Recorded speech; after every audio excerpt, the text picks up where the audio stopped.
In June 2005, inside the restroom of a private room in a five-star hotel, Xiuwen stared blankly at his surroundings, his gaze sweeping over the dragon-shaped faucet, the golden rotating door handle, the gold-trimmed toilet seat cover, and the golden wallpaper, before finally settling on the mirror in front of him. The reflection showed a young man with short hair, thick eyebrows, bright eyes, a handsome nose, and a youthful face. Yet his eyes were clear and full of vitality. This was his 18-year-old self. Xiuwen slowly withdrew his gaze. He was finally certain. He had been reborn.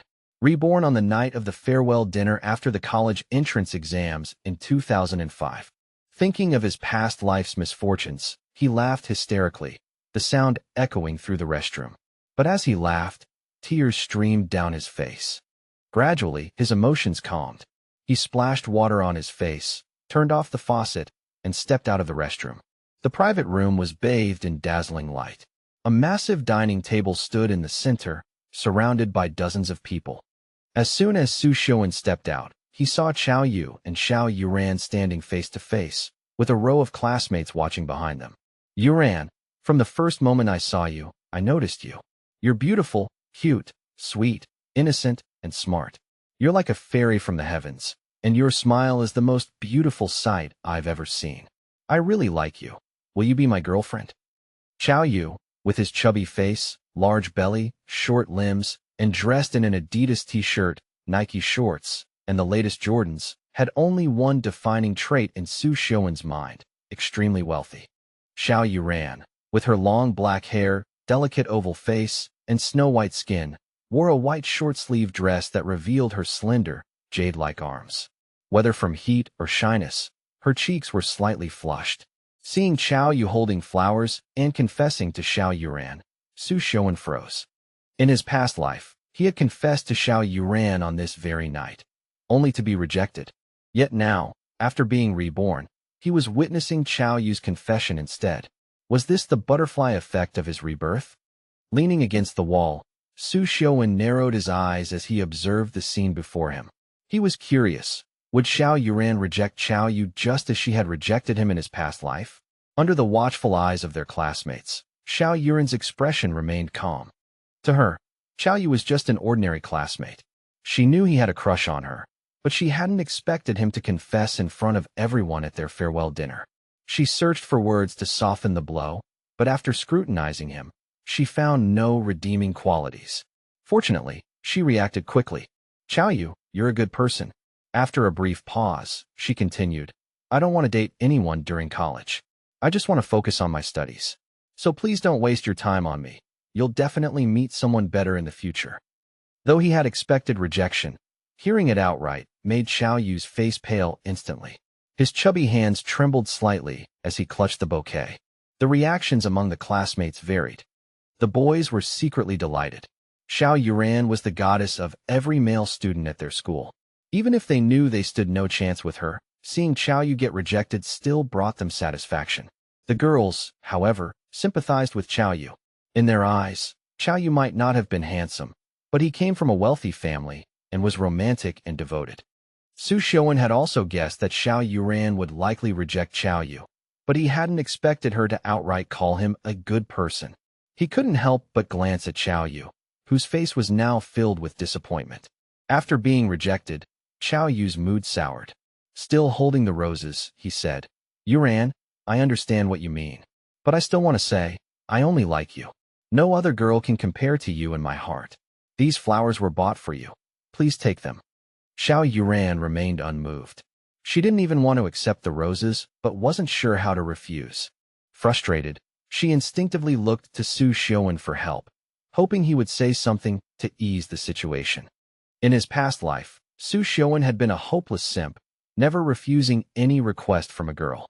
But now, his soul was that of a man in his 30s.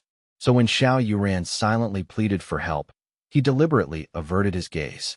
Seeing this, Xiao Youran was stunned. Xiao Yu was still waiting for her to take the flowers when he noticed her staring at Xiuwen. His chubby face twisted in fury. Throughout high school, every time he tried to get close to Xiao Youran, Xiuwen would appear like a ghost, ruining his plans. And now, he was sabotaging his confession again. especially when he noticed the faint smirk on Su Xiuwen's lips. Xiao Yu felt blood rush to his head. He erupted like an enraged wild boar. Su Xiuwen, what the hell are you so smug about? Do you think Youran would ever like you? Do you think if you confessed, she wouldn't reject you too? What right do you have to laugh at me? At least I had the guts to confess. You're just a coward. Do you even dare? Xiao Yu's sudden outburst silenced the room. When Su Xiuwen spoke, the entire class tensed. Hearing his rapid-fire accusations, Su Xiuwen was momentarily stunned. But after a second, seeing Xiao Yu's flushed face and bloodshot eyes, he realized the boy was in a blind rage. The 18-year-old Su Xiuwen might have lost his temper and thrown a punch. But the current Su Xiuwen, no longer a naive teenager, knew exactly how to retaliate in a way that would truly humiliate Xiao Yu. Xiao Yu also turned to glare at him. Su Xiuwen met his gaze calmly. You asked if I dared to confess and whether I'd be rejected too? I wasn't interested at first, but since you're so eager to know, I'll show you the difference between you and me. With that, Su Xiuwen strode toward Xiao Youran, stopping less than half a meter away from her. The classmates exchanged glances. Was Su Xiuwen about to confess too? Youran. Xiao Youran looked up as Su Xiuwen approached, his voice gentle. The moment their eyes met, she was captivated. Su Xiuwen's gaze seemed to carry the weight of years, yet it was still filled with tenderness. The depths of his dark eyes held an inexplicable magnetism, pulling her in and making it impossible to look away. Was Xiao Su really about to confess to her too? Her heart raced with nervousness and anticipation. But Su Xiuwen had no intention of confessing. A girl wouldn't like you just because you confessed. On the contrary, she would only accept your confession if she already liked you. The real way to make a girl fall for you was through physical contact and creating ambiguity. The reborn Su Xiuwen understood this perfectly. Looking at Xiao Yuran's delicate face up close, he smirked, then kissed her. Kissing Xiao Youran in front of their entire class was something the past Su Xiuwen had never dared to do. But now, he did it without hesitation. Her lips were soft and sweet, and the faint lavender scent of her skin was intoxicating. Xiao Youran was completely stunned the moment Su Xiuwen leaned in to kiss her. The potent male pheromones left her mind blank. This was her first kiss. The girls gasped in shock. Damn, Su Xiuwen is insane. The boys were both envious and awed. How does he have the nerve? Xiao Yu's eyes nearly bulged out of his skull in rage. Su Xiuwen didn't get lost in the moment. His mind was perfectly clear. Taking advantage of the girls still being dazed and unresponsive, Su Xiuwen quickly backed away. Then he looked at his classmates, smiling as he said, Youran and I will be heading off first. I wish you all splendid futures, that everyone gets rich overnight, and you go in and out of five-star hotels every day, huh?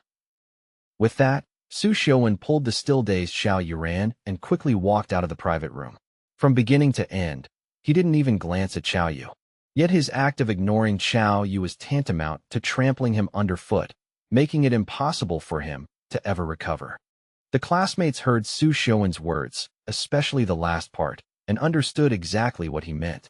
Except for Xiao Yu's close friends, everyone else laughed. Not a single person felt sympathy for him.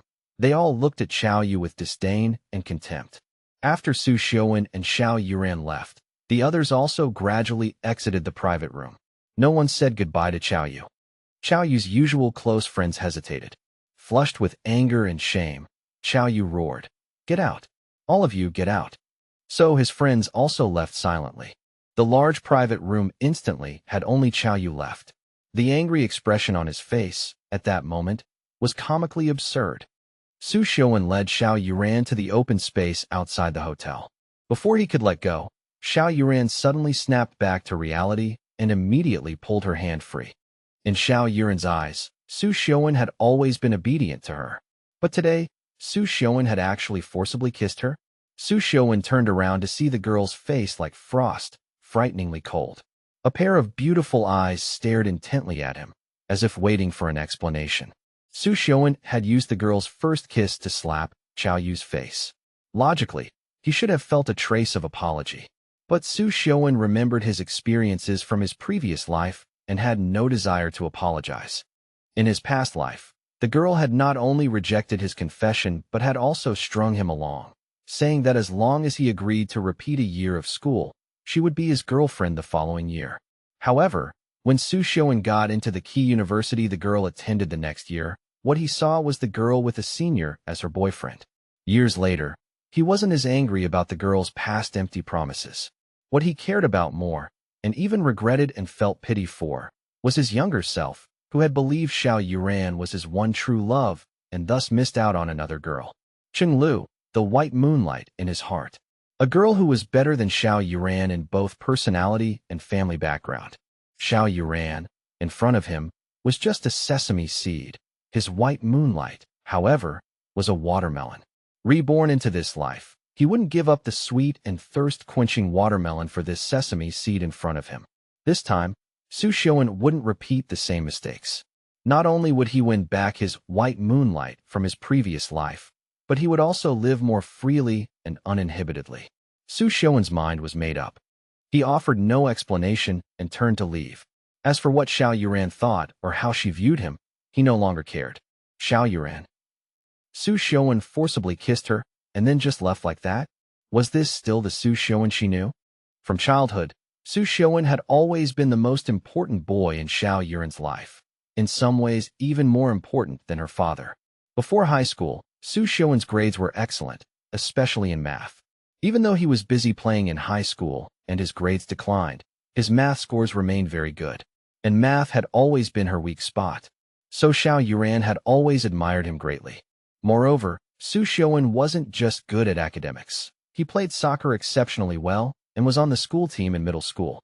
Xiao Youran had seen his dashing and heroic figure on the field more than once. How could she not like Xiuwen? She also knew Xiuwen liked her. But a thin veil existed between them, and no one had ever broken through it.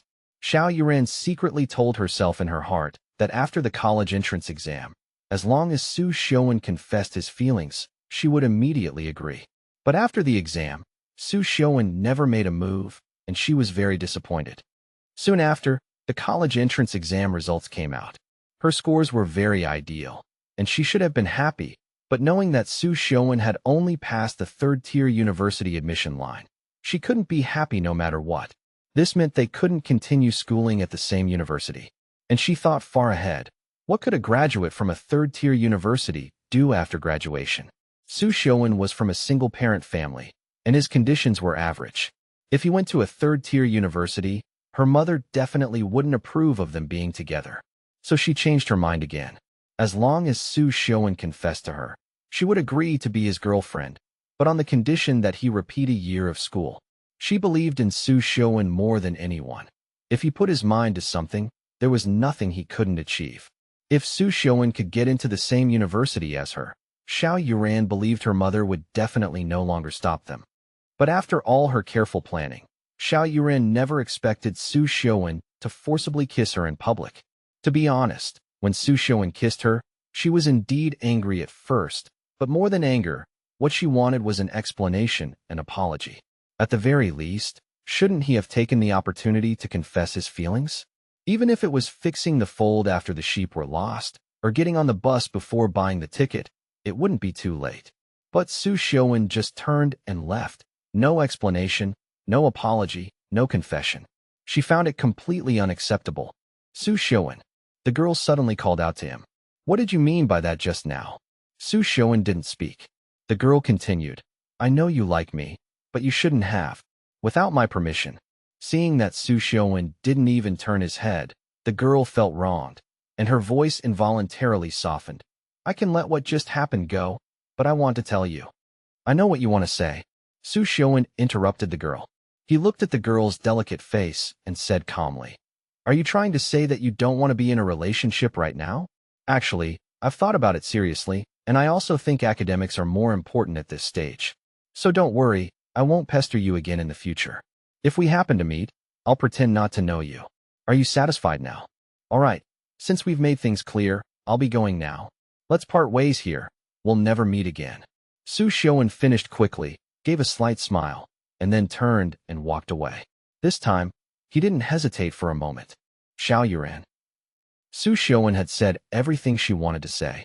No, that's not what she wanted to say. She actually wanted to tell Xiuwen that she could not be angry, and she could also be his girlfriend, but on the condition that he repeat a year of school. But Xiuwen was too decisive, too extreme. How could he assume she didn't want to be with him? The girl angrily said to Xiuwen's back, "Then why did you kiss me?" Xiuwen replied without turning his head, "Because you owe me that." Xiao Youran froze. She never expected such an answer. After parting with Xiao Youran, Xiuwen went straight home. When he arrived, the house was completely dark, with only the light in his mother's bedroom on. Xiuwen knew his mother, Ning Wanxiu, must be preparing lessons. It was her daily habit. Xiuwen didn't disturb his mother and went directly into his room.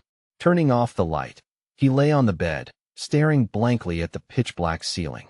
Having been reborn, Xiuwen wouldn't be immersed in romantic affairs. He knew that in today's society, money was everything. In his previous life, he would have chosen to repeat a year of school for a girl, but now his sole focus was on making money.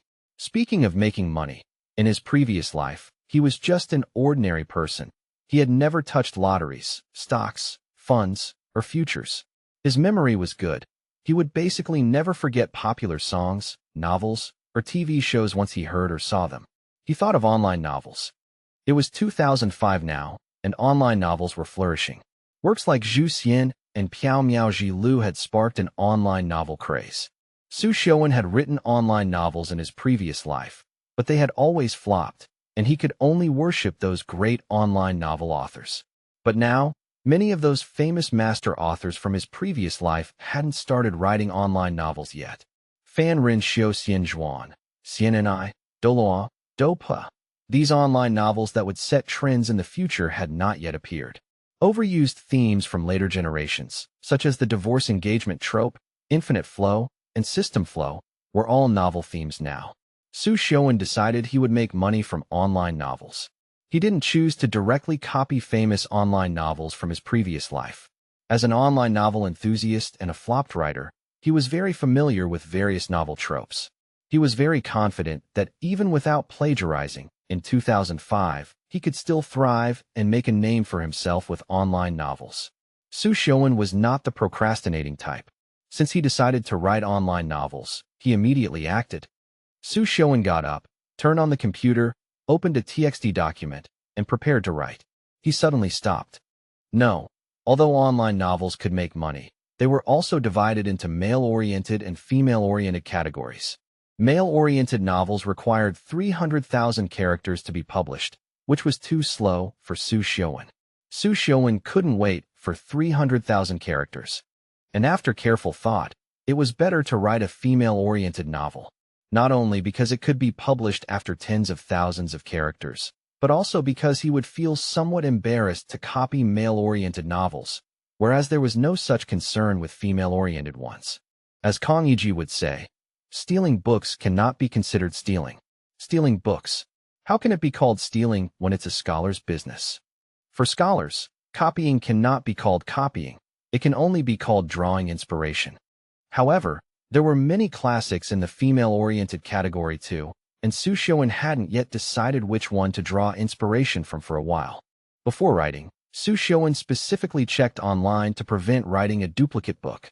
He didn't know until he checked, and he was startled when he did. Many romance novels that had originally appeared by 2005 had not yet appeared. For example, My Sunshine. My Sunshine was a novel published by Manda in September 2003. For some unknown reason, Manda had not yet published it to this day. Besides novels, Xiuwen also casually checked many TV series and songs, and then he was completely dumbfounded. Many of the songs and TV series from his previous life had not yet come out. What he found most incredible was Meteor Garden. This TV series from 2001 hadn't even started filming, and even the original comic book couldn't be found. After the shock, Xiuwen smiled. Whether it was the butterfly effect or some other reason, since these classics hadn't appeared, he might as well take advantage of the opportunity. So Xiuwen decided on his first original novel, My Sunshine. Xiuwen hadn't read the original novel in his previous life, but he had watched the TV adaptation more than once and knew the characters and plot like the back of his hand. In one night, Xiuwen sat in front of the computer and wrote 20,000 characters, virtually in one go. After Xiuwen's rebirth, He hadn't yet had the chance to fully experience the benefits of his young body, but now he was finally getting a taste of it. Staying up late and sitting motionless in front of the computer for several hours, yet feeling no discomfort. If it had been before his rebirth, he would have inevitably suffered from backaches and wrist pain. His stamina and concentration were also better than before. His five senses had improved, and even his memory had become astonishingly good. He could recall the entire content of a TV series from many years ago after just a slight recollection. After writing 20,000 characters in one go, Xiuwen stopped typing. He logged into a novel website, applied to become an author, and then published his work. Xiuwen also gave himself a meaningful pen name, Xiuwen. He divided the 20,000 characters into 10 chapters, each 2,000 characters long, and published the first chapter to test the waters. On the first day of publication, as a newcomer, My Sunshine received no attention. However, on the second day, the third day, as the story progressed, the novel's popularity rapidly soared. 3 days later, the comment section was already very lively. Dog food again. How miserable. Ha ha ha. Mph. Seeing how hard you're updating, I'll pour you some more nutrient solution. Keep up the good work. If I pour nutrient solution into a small tree pit, will a towering tree grow? If I water the author Sama with nutrient solution, will it grow into a massive 10,000 character update? Sir/Madam, for the nutrient solution you ordered, our shop accepts payment in the form of updates. Ha ha ha ha, I'm sorry. I hadn't dated anyone when I first read this novel, and now seeing it on my second reread, I still haven't dated anyone. The comment section had everything from cute remarks to playful banter, but the most common types were requests for more updates and praise. This also showed that My Sunshine had become an instant hit. The book was popular, but the contract hadn't been signed yet. He could apply for a contract in the back end, but Xiuwen didn't actively seek one, so he kept delaying signing. On the evening of the fourth day after publishing, Xiuwen received a private message from an editor in the back end, and then naturally, he officially signed the contract. After signing, My Sunshine received a prominent cover recommendation on the homepage. With a good position and a cover, traffic exploded. After that, My Sunshine continued to achieve excellent results, successfully topping the gold list in 1 week. The book became popular, and the comment section grew explosively. Xiuwen seized the opportunity to establish his first fan group. When the group was first created, there were no gender restrictions, and the 500-person group quickly filled up. However, Xiuwen only bothered to create the group and didn't manage it much, leaving it alone after setting a few familiar commentators as administrators. One day, Xiuwen was tired of writing and glanced at the fan group, finding it to be a mess. It turned out that some of the male administrators were using their status to flirt with girls everywhere in the group, which greatly angered Xiuwen. How could his fan group allow other men to flirt? So Xiuwen, in a fit of pique, kicked out all male members from the group, leaving only female fans, and then casually posted an announcement. This group is for romance novel discussions. Male members are not allowed. As soon as the announcement was made, the group instantly erupted. Seeing the enthusiastic female fans in the group, Xiuwen decided to greet everyone and sent a message saying, "Hello everyone." Since creating the group, Xiuwen had never said a word in it, and now he was actually bubbling up, making an appearance. Wouldn't that excite the female fans? "Author Sama, we finally waited for you. Author Sama, I'm worn out from waiting for you. Author Sama, hello." New messages in the QQ group flashed by like shooting stars. Until one female fan asked, "Author Sama, are you male or female?" After this question appeared, the group instantly fell silent, as if everyone was waiting for Xiuwen to answer. Xiuwen thought for a moment and decided to reply, "Male." Actually, everyone had noticed that the author's QQ account was male, but they weren't sure at the time because some girls in the group used male QQ accounts. But now, those people had already been kicked out, and whether they would change accounts and reapply to join the group was a story for another time. In short, the group erupted again because of Xiuwen's single phrase, "Male." Wow, Author Sama is really a boy. Author Sama, are you married? How old are you, Author Sama? Author Sama, are you still a virgin? Seeing the increasingly inappropriate comments from the group of women in the QQ group, Xiuwen quickly made his escape under the pretext of writing. Closing the QQ group, Xiuwen didn't actually continue writing. This past week, he had worked tirelessly, almost finishing the entire book in one go. He just needed to gradually publish it later. The reason for Xiuwen's urgency was simple. VIP income was only paid to the author in a lump sum after the book was completed. Before that, the money in the account could only be seen but not touched. Xiuwen's My Sunshine went from receiving no attention on the first day to topping the gold list in less than half a month. Xiuwen only planned to write between 100,000 and 200,000 characters for My Sunshine, at most not exceeding 300,000. He had now published a little more than half of it, but had already earned quite a bit. The total amount from subscriptions and reader donations, shown in the back end, was 52,000, and as the book's popularity increased, this number would continue to grow.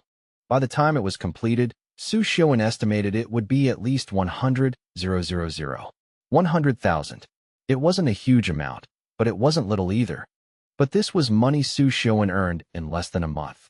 And it was 2005. This amount of money was enough to buy a house in Langia. After leaving the room, Xiuwen took a shower and then sat on the living room sofa, flipping through TV channels absent-mindedly. None of the programs caught his interest until he landed on Shaanxi Province's news channel. Watching the broadcast, a long-forgotten incident suddenly flashed through his mind. A shocking murder case that stunned the nation. In his past life, this case had dominated headlines as soon as it was reported.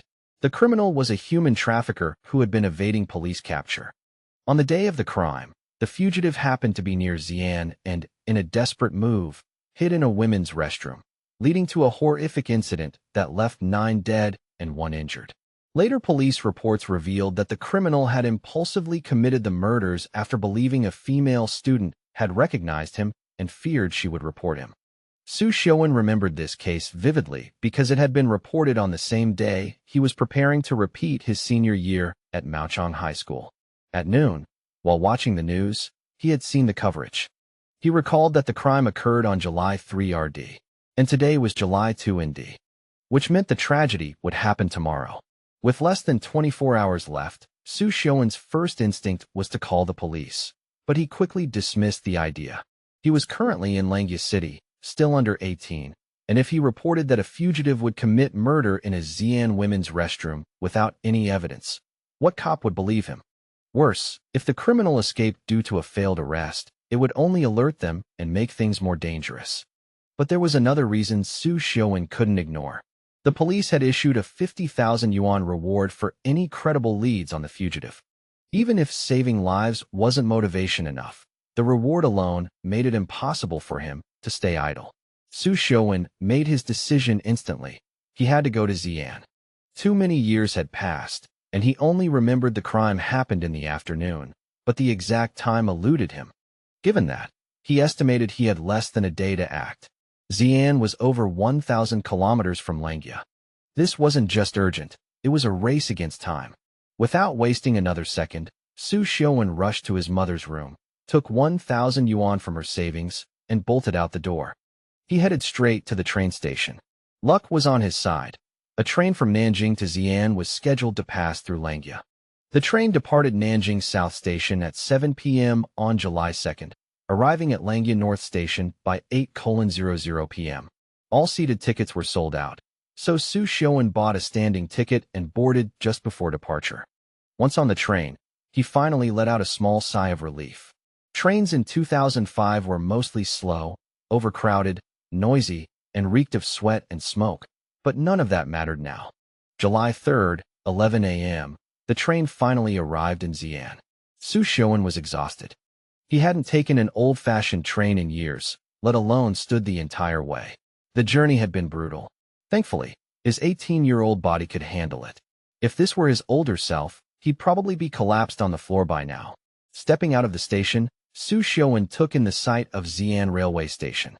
The station had a strong historical atmosphere, with the bold red characters, Xin, Xi'an, atop the building, giving off a sense of stability.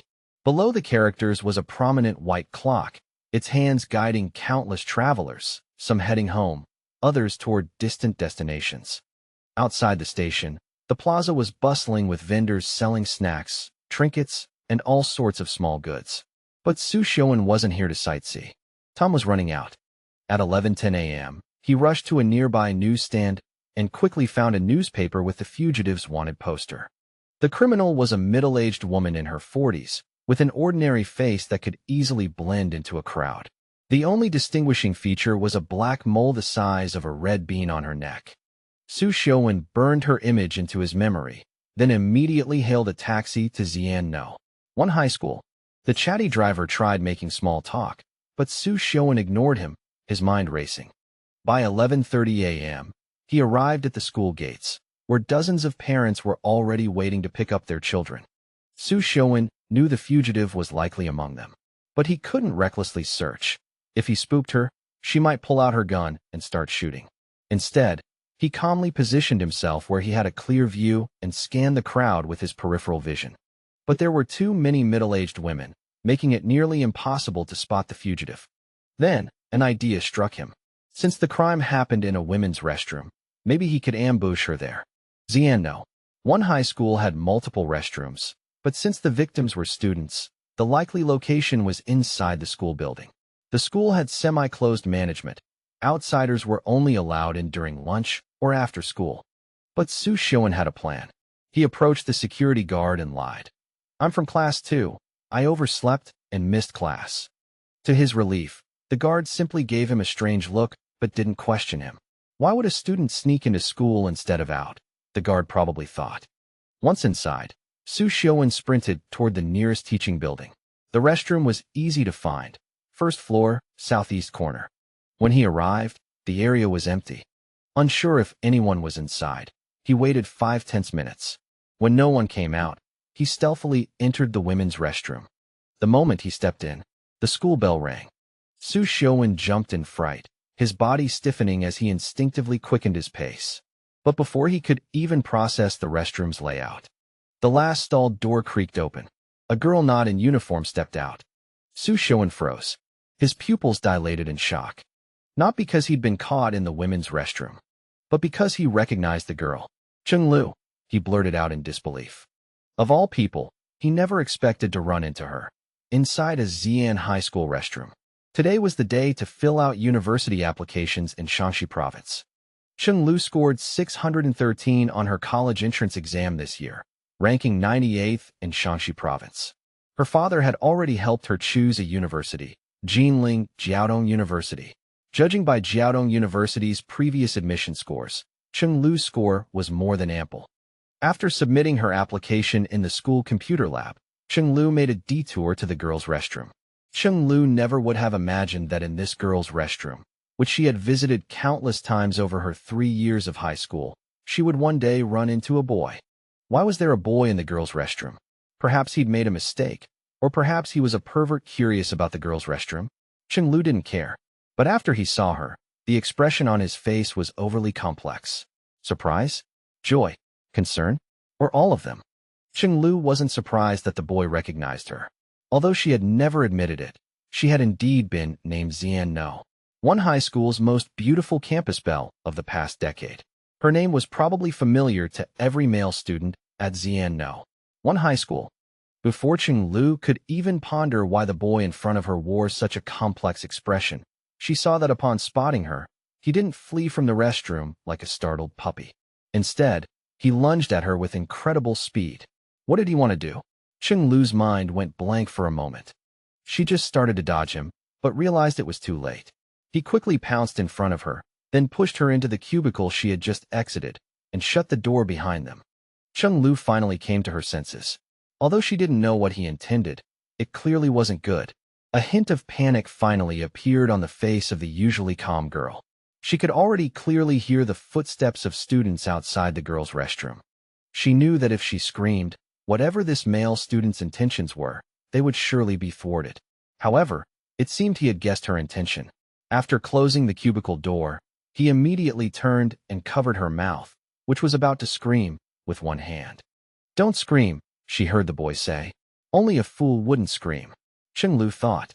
But she found her mouth was firmly covered by his large hand.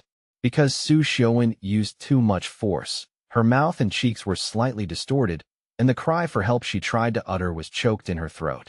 The muffled sounds she managed to make couldn't travel far. Cheng Lu could only hope that the girls using the restroom would hear her, but unfortunately, after a group of girls entered, their chatter easily drowned out her cries for help. Cheng Lu felt some regret. She should have screamed the first moment she could, but now it was too late to regret. Cheng Lu was different from most girls. The upbringing she received from a young age allowed her to quickly regain her composure. Seeing that the boy made no further moves beyond covering her mouth, she slightly relaxed. Then, she suddenly heard the boy lean his mouth close to her ear and whisper, "Cheng Lu, don't scream. I'm not a bad person. I won't hurt you." At this moment, the boy's image in her mind had plummeted to rock bottom, transforming into a perverted creep who entered girls' restrooms. But she didn't show it. Instead, she nodded cooperatively, signaling that she wouldn't scream wildly. Her mind, however, was racing, contemplating how to escape her current predicament. Cheng Lu noticed that upon seeing her nod, his expression immediately relaxed, and the hand covering her mouth also slightly loosened its grip. At this moment, she just needed to catch him off guard, push him away, and scream loudly to alert the other girls. But Cheng Lu didn't do that. She worried that screaming rashly might provoke the boy, causing him to act violently. That would be bad. Seeing the idealized crush of his previous life after his rebirth, and in such a scenario, Xiuwen was a little flustered, to the point of being unable to maintain his meticulous thinking, thus giving the girl a chance to call out. Fortunately, Cheng Lu was meticulous in her thinking and considered things thoroughly. Otherwise, if she had screamed, the situation would have developed in a completely different direction. Seeing that Cheng Lu hadn't screamed, Xiuwen boldly removed his hand from her mouth. Noticing the slight red mark on her cheek, he felt a little remorseful and whispered, "I'm not a pervert. I'll explain later. You should leave the restroom and go outside first." Xiuwen worried that if the criminal entered the girls' restroom later, Cheng Lu would still be inside. Although he wanted to save the 9 girls who died in his previous life, he wasn't completely confident. So far, he was just taking it one step at a time. Moreover, Cheng Lu was also in the girls' restroom, and he was unwilling to gamble with the life and safety of the idealized crush of his previous life.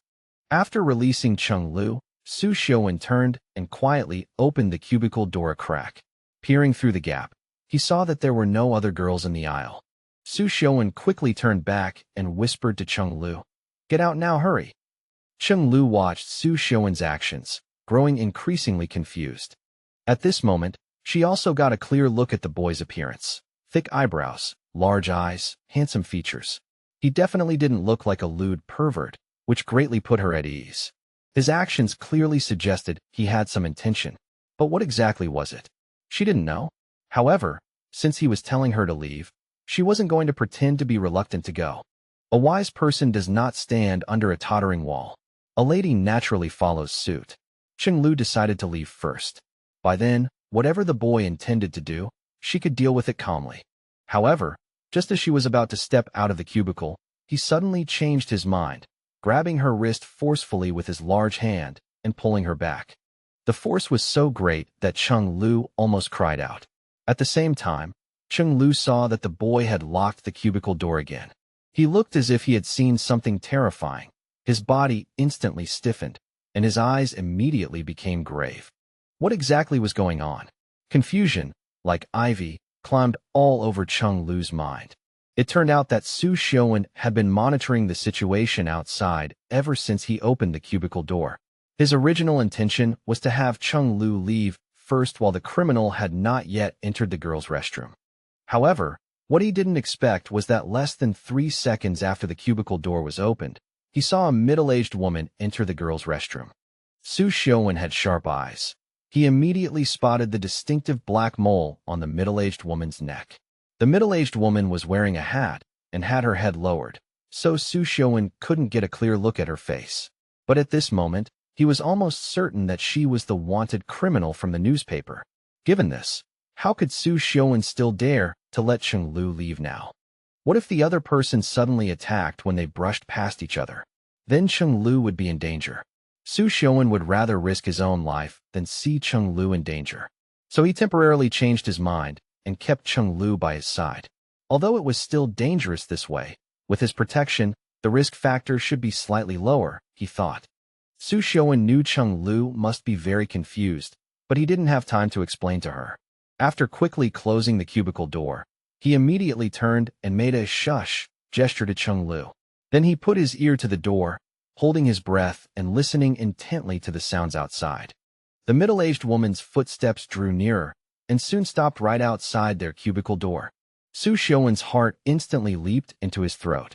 He knew the middle-aged woman was standing right outside the door at this very moment.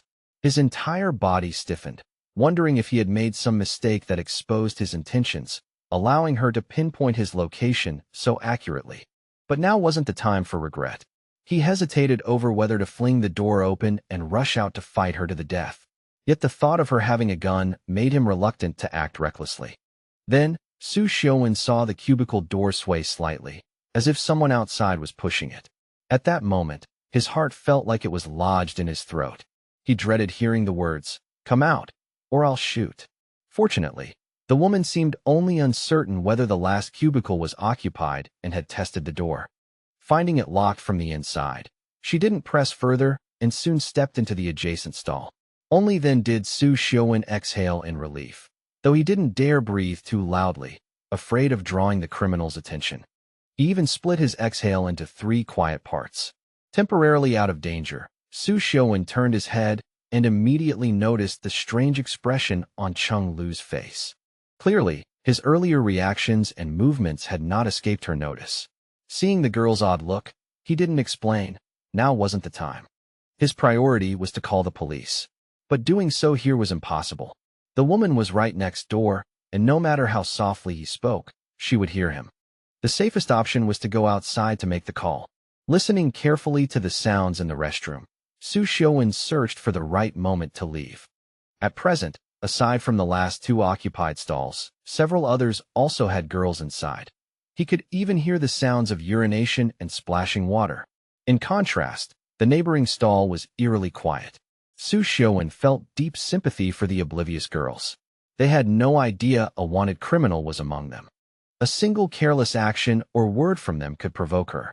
Cautiously, he cracked open the cubicle door and peered through the gap. The hallway was empty. Now was the perfect time to leave. Just as he prepared to move, a click came from the next stall. It sounded like a lighter. Women smoking wasn't common, and doing so in a restroom was far too conspicuous, highly suspicious. The sound immediately grabbed Xiuwen's attention. He examined the stall structure. The partition between the 2 cubicles wasn't completely sealed. There was a gap of about 10 centimeters near the floor. Even if he lay flat, he wouldn't be able to see into the neighboring stall. But then he noticed the squat toilet's water tank behind him. The partitions were only about 2 meters high. If he stood on the tank, he could peer over the top and see into the next stall. Without hesitation, Xiuwen acted. Placing one foot on the tank, he braced his hands against the walls behind and to his left, carefully shifting his weight upward to avoid making noise. Soon, he was standing on the tank and peering over. What he saw made his heart nearly stop. The woman in the next stall was leaning against the partition, her back to him. She was smoking, but not just tobacco. Xiuwen's eyes widened in shock. He suddenly understood why the woman had hidden in the school restroom in his past life. She was here to get high. The woman was trembling slightly, completely absorbed in the moment. Xiuwen's own heart pounded wildly. He knew he couldn't delay any longer.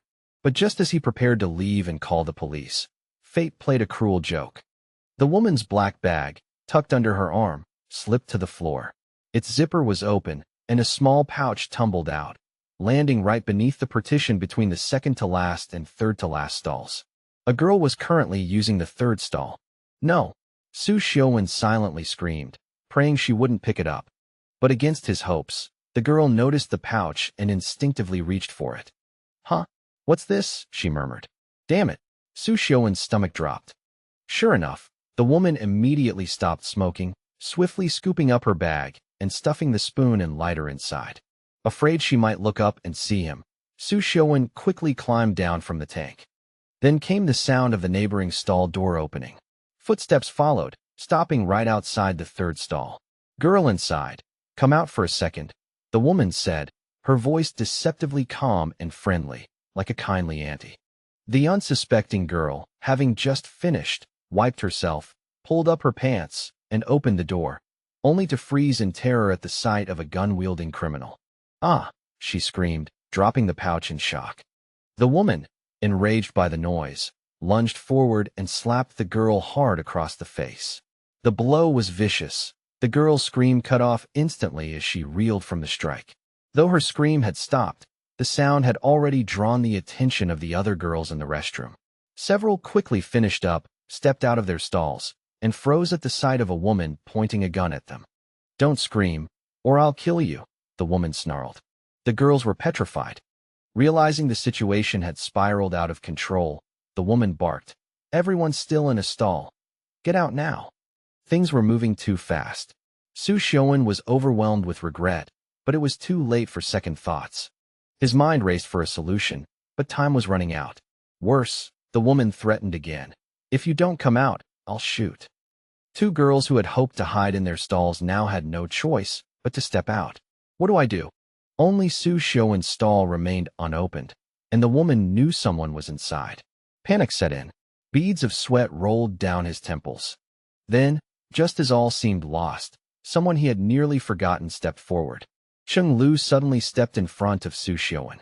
She glanced back at him and swiftly made a series of hand gestures, first pointing to herself, then to the door, then to him, and finally to the ground.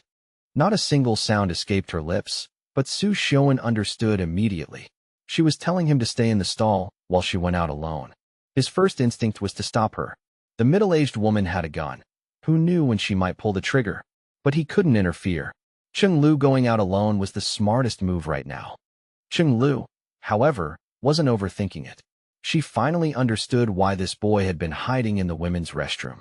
Though she couldn't fathom how he'd predicted this situation, stepping out now was the most dangerous decision she'd ever made. She knew exactly what she was risking. Yet even in danger, she remained composed. If she didn't do this, both of them might end up trapped. As she stepped out of the stall, she subtly pulled the door shut behind her. Unless the woman walked over and opened it herself, no one would be able to see inside from outside. Then again, who would expect a boy to be hiding in the women's restroom? When the last stall door opened and a girl emerged, the middle-aged woman visibly relaxed. She pointed to the corner and barked, "All 10 of you. Get against the wall." Hearing the number 10, Xiuwen stiffened. That matched the death toll from the news in his past life. But one thing puzzled him. When he'd entered earlier, Cheng Lu had just finished using the restroom and was about to leave. If not for him, she should have exited before the woman arrived, meaning there should only be 9 girls inside. Unless something had made Cheng Lu return. What could that be? His eyes swept the floor and immediately landed on a red lipstick lying near the wall. Oh, even without him, Cheng Lu would have come back for her forgotten lipstick. That eased his guilt slightly. Then it hit him. Cheng Lu must have been the one survivor in the 9 dead, 1 injured report from his past life. Otherwise, he wouldn't have seen her again later. But that wasn't the point now. What if the butterfly effect changed everything? Shaking off the distraction, he focused on listening. The 10 girls were herded into the corner. Since Cheng Lu had emerged from the last stall, she ended up at the very back, shielded by the other 9.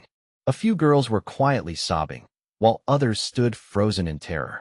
Cheng Lu was the calmest, but to avoid suspicion, she mimicked their fear, all while studying the woman and brainstorming solutions. After forcing the girls against the wall, the woman returned to the 3rd stall, picked up the fallen pouch, and stuffed it back into her bag. Then she turned back to the girls. Most people might have pitied the terrified students, but the woman's gaze was pure ruthlessness. "Don't blame me," she muttered. "Blame your bad luck." She raised her gun. Xiuwen couldn't just watch. Not when young lives were at stake, and especially not when Cheng Lu was among them. But charging out blindly would be suicide. Guns are fastest beyond 10 meters, the saying went. But within 10 meters? They're fast and accurate. He had zero confidence in dodging bullets. Then his gaze fell on the red lipstick in his hand. An idea struck. Dropping to the floor, he rolled the lipstick toward the 1st stall. The partitions blocked the woman's view of its path. The lipstick rolled silently, but the uneven tiles altered its trajectory. A few seconds later, it dropped into the 4th stall's toilet with a plunk. In the dead silence of the restroom, the sound was unmistakable. The woman and the girls heard it. Was someone else hiding? The woman's eyelid twitched. If there was a straggler, they'd seen everything. Xiuwen, still on the floor, watched through the gap as she hesitated, then turned toward the fourth stall. This was his only chance. He sprang up, silent and swift. As he yanked the stall door open, the girls, except Cheng Lu, gasped, startled by the sudden appearance of a boy. Luckily, the woman's back was turned. Xiuwen pressed a finger to his lips, then peeked out. The woman stood outside the fourth stall, snarling, "Come out." The stall door was slightly ajar, so she'd assumed it was empty. Now, realizing she'd been fooled, she gripped the handle with her free hand and began pulling it open. This was the moment. 5 meters separated them. Xiuwen burst forward like a panther. Fast, precise, silent. Since his rebirth, he'd noticed something odd. No golden finger, no cheat abilities. But his physical capabilities were sharply enhanced. Now it showed. He moved so fast the girls barely registered it. By the time they processed his movement, he was already behind the woman. Xiuwen shot like a cannonball fiercely towards the middle-aged woman's side. He felt like he'd hit a mountain of flesh. But he knocked the mountain of flesh over. Completely unprepared, the middle-aged woman was directly knocked to the ground. The immense force of the impact left her mind blank, her whole being plunged into a state of chaos. The gun also slipped from her hand at this moment, falling to the ground. Xiuwen didn't have time to bend down and pick up the handgun. He quickly stepped on it, then kicked it back, sending the gun away, while his fists rained down, instantly beating the opponent senseless. Xiuwen feared the middle-aged woman would resist, so he showed no mercy, throwing countless punches. Finally, he heard someone behind him warn, "Stop hitting her. You'll kill her if you keep going." It was a familiar voice. Without needing to turn around, Xiuwen knew it was Cheng Lu speaking. Only then did Xiuwen look down and see that the middle-aged woman had been beaten unconscious, lying on the ground like a puddle of mud. He turned and saw Cheng Lu standing not far away, looking at him, with a concerned expression on her face. The gun that had fallen to the ground was now in her hand. Xiuwen finally let out a sigh of relief. Reason and calm gradually returned to his body. He realized that all his strength seemed to have been expended just now. His entire body felt sore and weak, and he nearly lost his footing and fell. Fortunately, Cheng Lu noticed his condition and quickly stepped forward, taking his arm and supporting him. Xiuwen quickly urged, "Call the police." Quickly. 10 minutes later, the police arrived at the scene. The unconscious middle-aged woman was taken into a police car. Xiuwen, as the person who caught the wanted fugitive and called the police, was also taken back to the police station to give a statement. Besides him, several other female students were also taken into police cars. After being taken back to the police station, Xiuwen cooperated fully with the police's questioning, only slightly altering some details. For example, the reason he was in Shaanxi province was that he was traveling there. And why he went into the women's restroom was because he recognized the woman as the wanted fugitive from the newspaper and had followed her all the way there. Xiuwen's words were naturally not without flaws. If the police had truly investigated closely, they could indeed have found inconsistencies. However, fortunately, the police's main focus was on the unconscious woman, as well as on comforting the frightened female students and their parents. The statement-taking lasted for about half an hour. Xiuwen disclosed everything he knew, including the fact that he saw the woman smoking. The police took this matter seriously. From the black bag the middle-aged woman was carrying, the police found at least a bag of cigarettes, and also found records of cigarette transactions on her phone's text messages. After everything was disclosed, Xiuwen was temporarily kept in the interrogation room. A little while later, the interrogation room door opened from the outside, and a rather imposing middle-aged man walked in.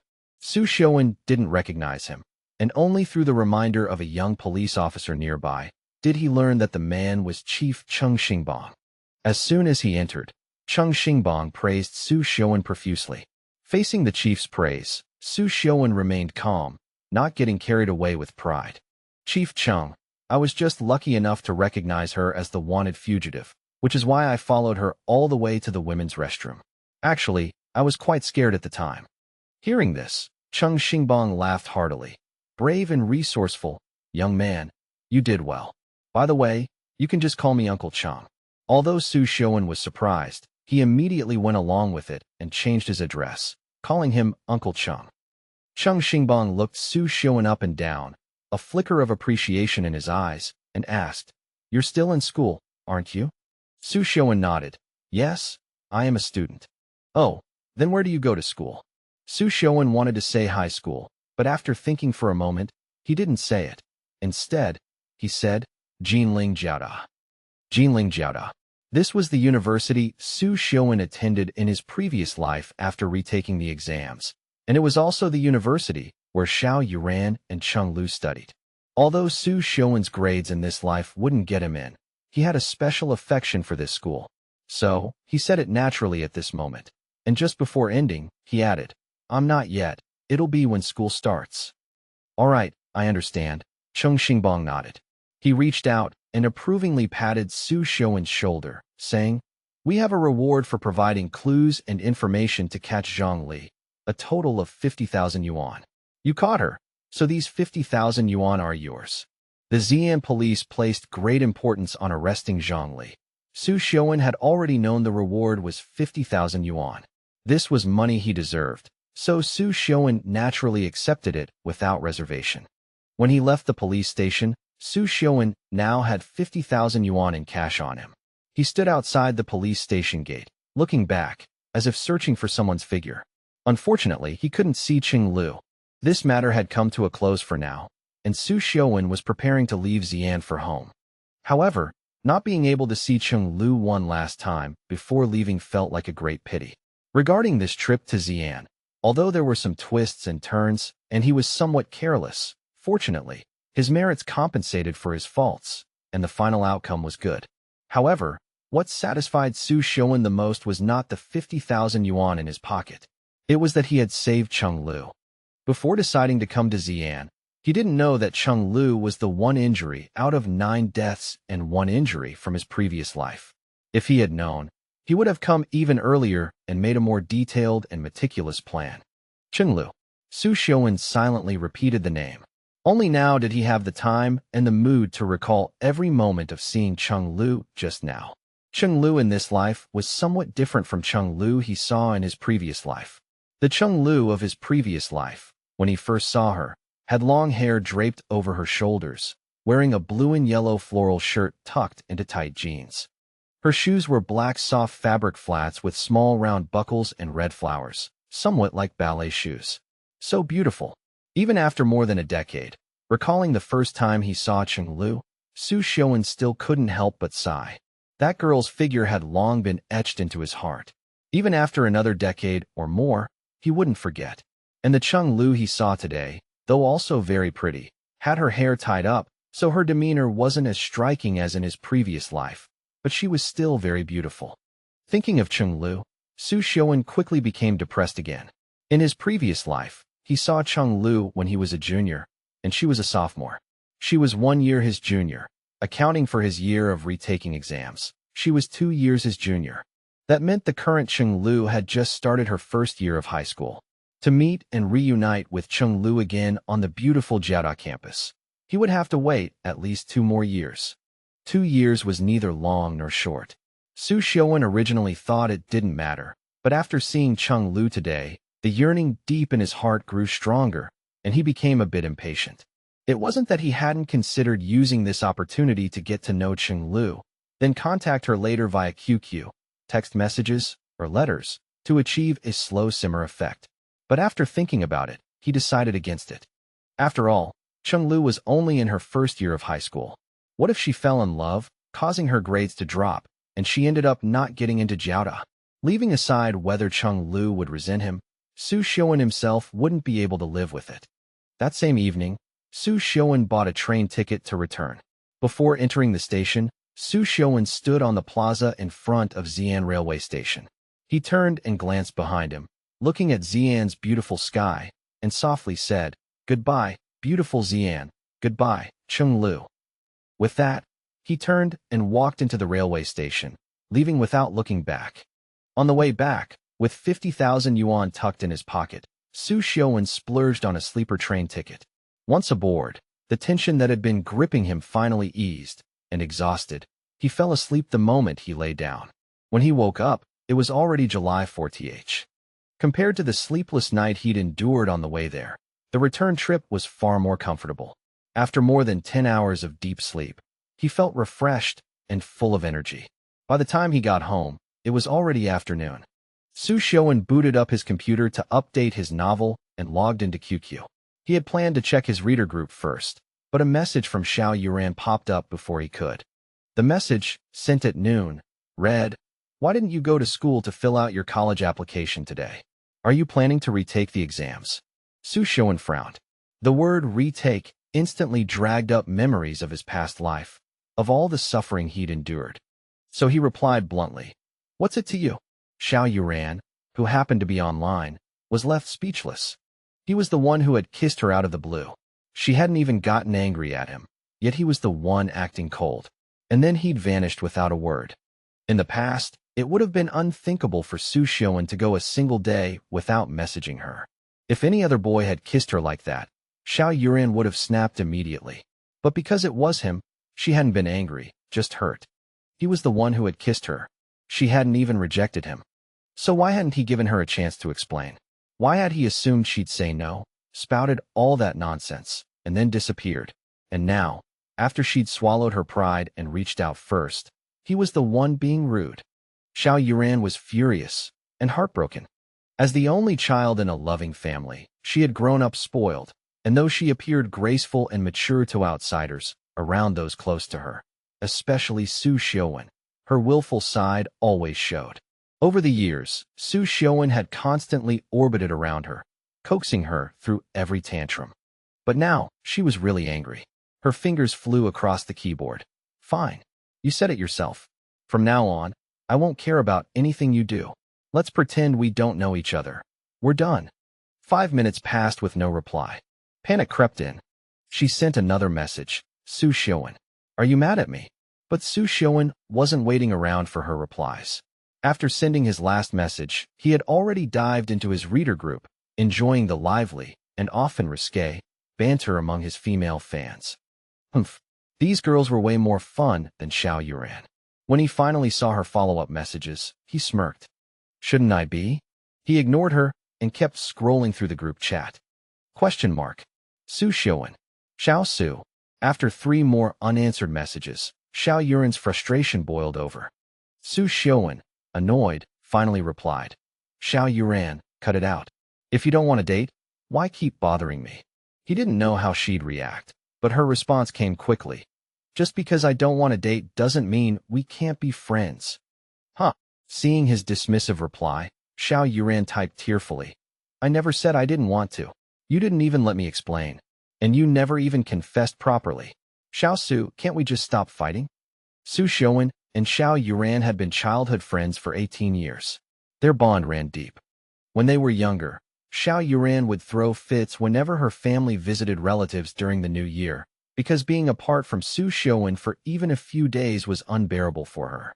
Once, at 9 years old, she had wailed, "I want to go home to my husband." Her parents were horrified, thinking some creep had tricked her into saying it. Turned out, the husband was Xiuwen. As kids, they'd loved playing house. Xiuwen always the father, Xiao Youran the mother, and his family's yellow dog as their child. After that incident, Xiao Yuran's mother had even pulled Xiuwen aside, telling him they were too old for such games. Gradually, the word husband faded from their memories. If this were the Xiuwen of his past life, Xiao Yuran's words would have had him confessing on the spot. But he wasn't that person anymore. No matter how sweetly she spoke, his stance was firm. No dating Xiao Youran. He would never forget the day she had pointed to a senior in a white shirt and cheerfully announced, "This is my boyfriend." Even decades later, that moment still felt like a fishbone lodged in his throat. More importantly, he had met Cheng Lu later in life. Being with her had made him realize something. A girl could actually be beautiful, gentle, considerate, and mature, all at once. It made him wonder, why had he ever liked Xiao Youran in the first place? He'd eventually chalked it up to youthful ignorance, limited exposure to other girls, and being fooled by Xiao Yuran's pretty face. Yes, fooled by her looks. Even now, though he no longer had feelings for her, he couldn't deny her beauty. Xiao Youran had been the school belle all through middle and high school. The title was uncontested. No other girl even came close. With her delicate, doll-like features, she resembled a certain Korean idol, not the Chinese actress Lin Yun, but Yuna from Girls' Generation. The first time he'd seen a poster of Yuna, he'd done a double take and blurted, "Isn't that Xiao Youran?" Their faces were strikingly similar, so much so that one might think they were twins. But upon closer inspection, the differences emerged. Xiao Yuran's features were slightly more refined, her natural beauty enhanced only by light makeup. Then there was the matter of figure. Yuna was famously flat-chested. Any flattering photos were likely the result of padding or strategic posing. Xiao Youran, however, needed no such tricks. Though he'd never personally verified, Xiuwen estimated she was at least AB. The difference between an A and AB might seem minor, but in reality, it was the line between nothing and something. With his past life baggage, Xiuwen's trust in Xiao Youran was in the negatives. No matter how sweet her words, he wouldn't believe her. When he didn't reply, she sent a few more messages. Xiuwen had planned to ignore her, but after a moment's thought, he decided to shut it down for good. "Xiao Youran, I'm not as noble as you. In college, I don't want to do anything except date. So stop bothering me unless it's important." After sending that, he logged out of QQ to avoid further pestering.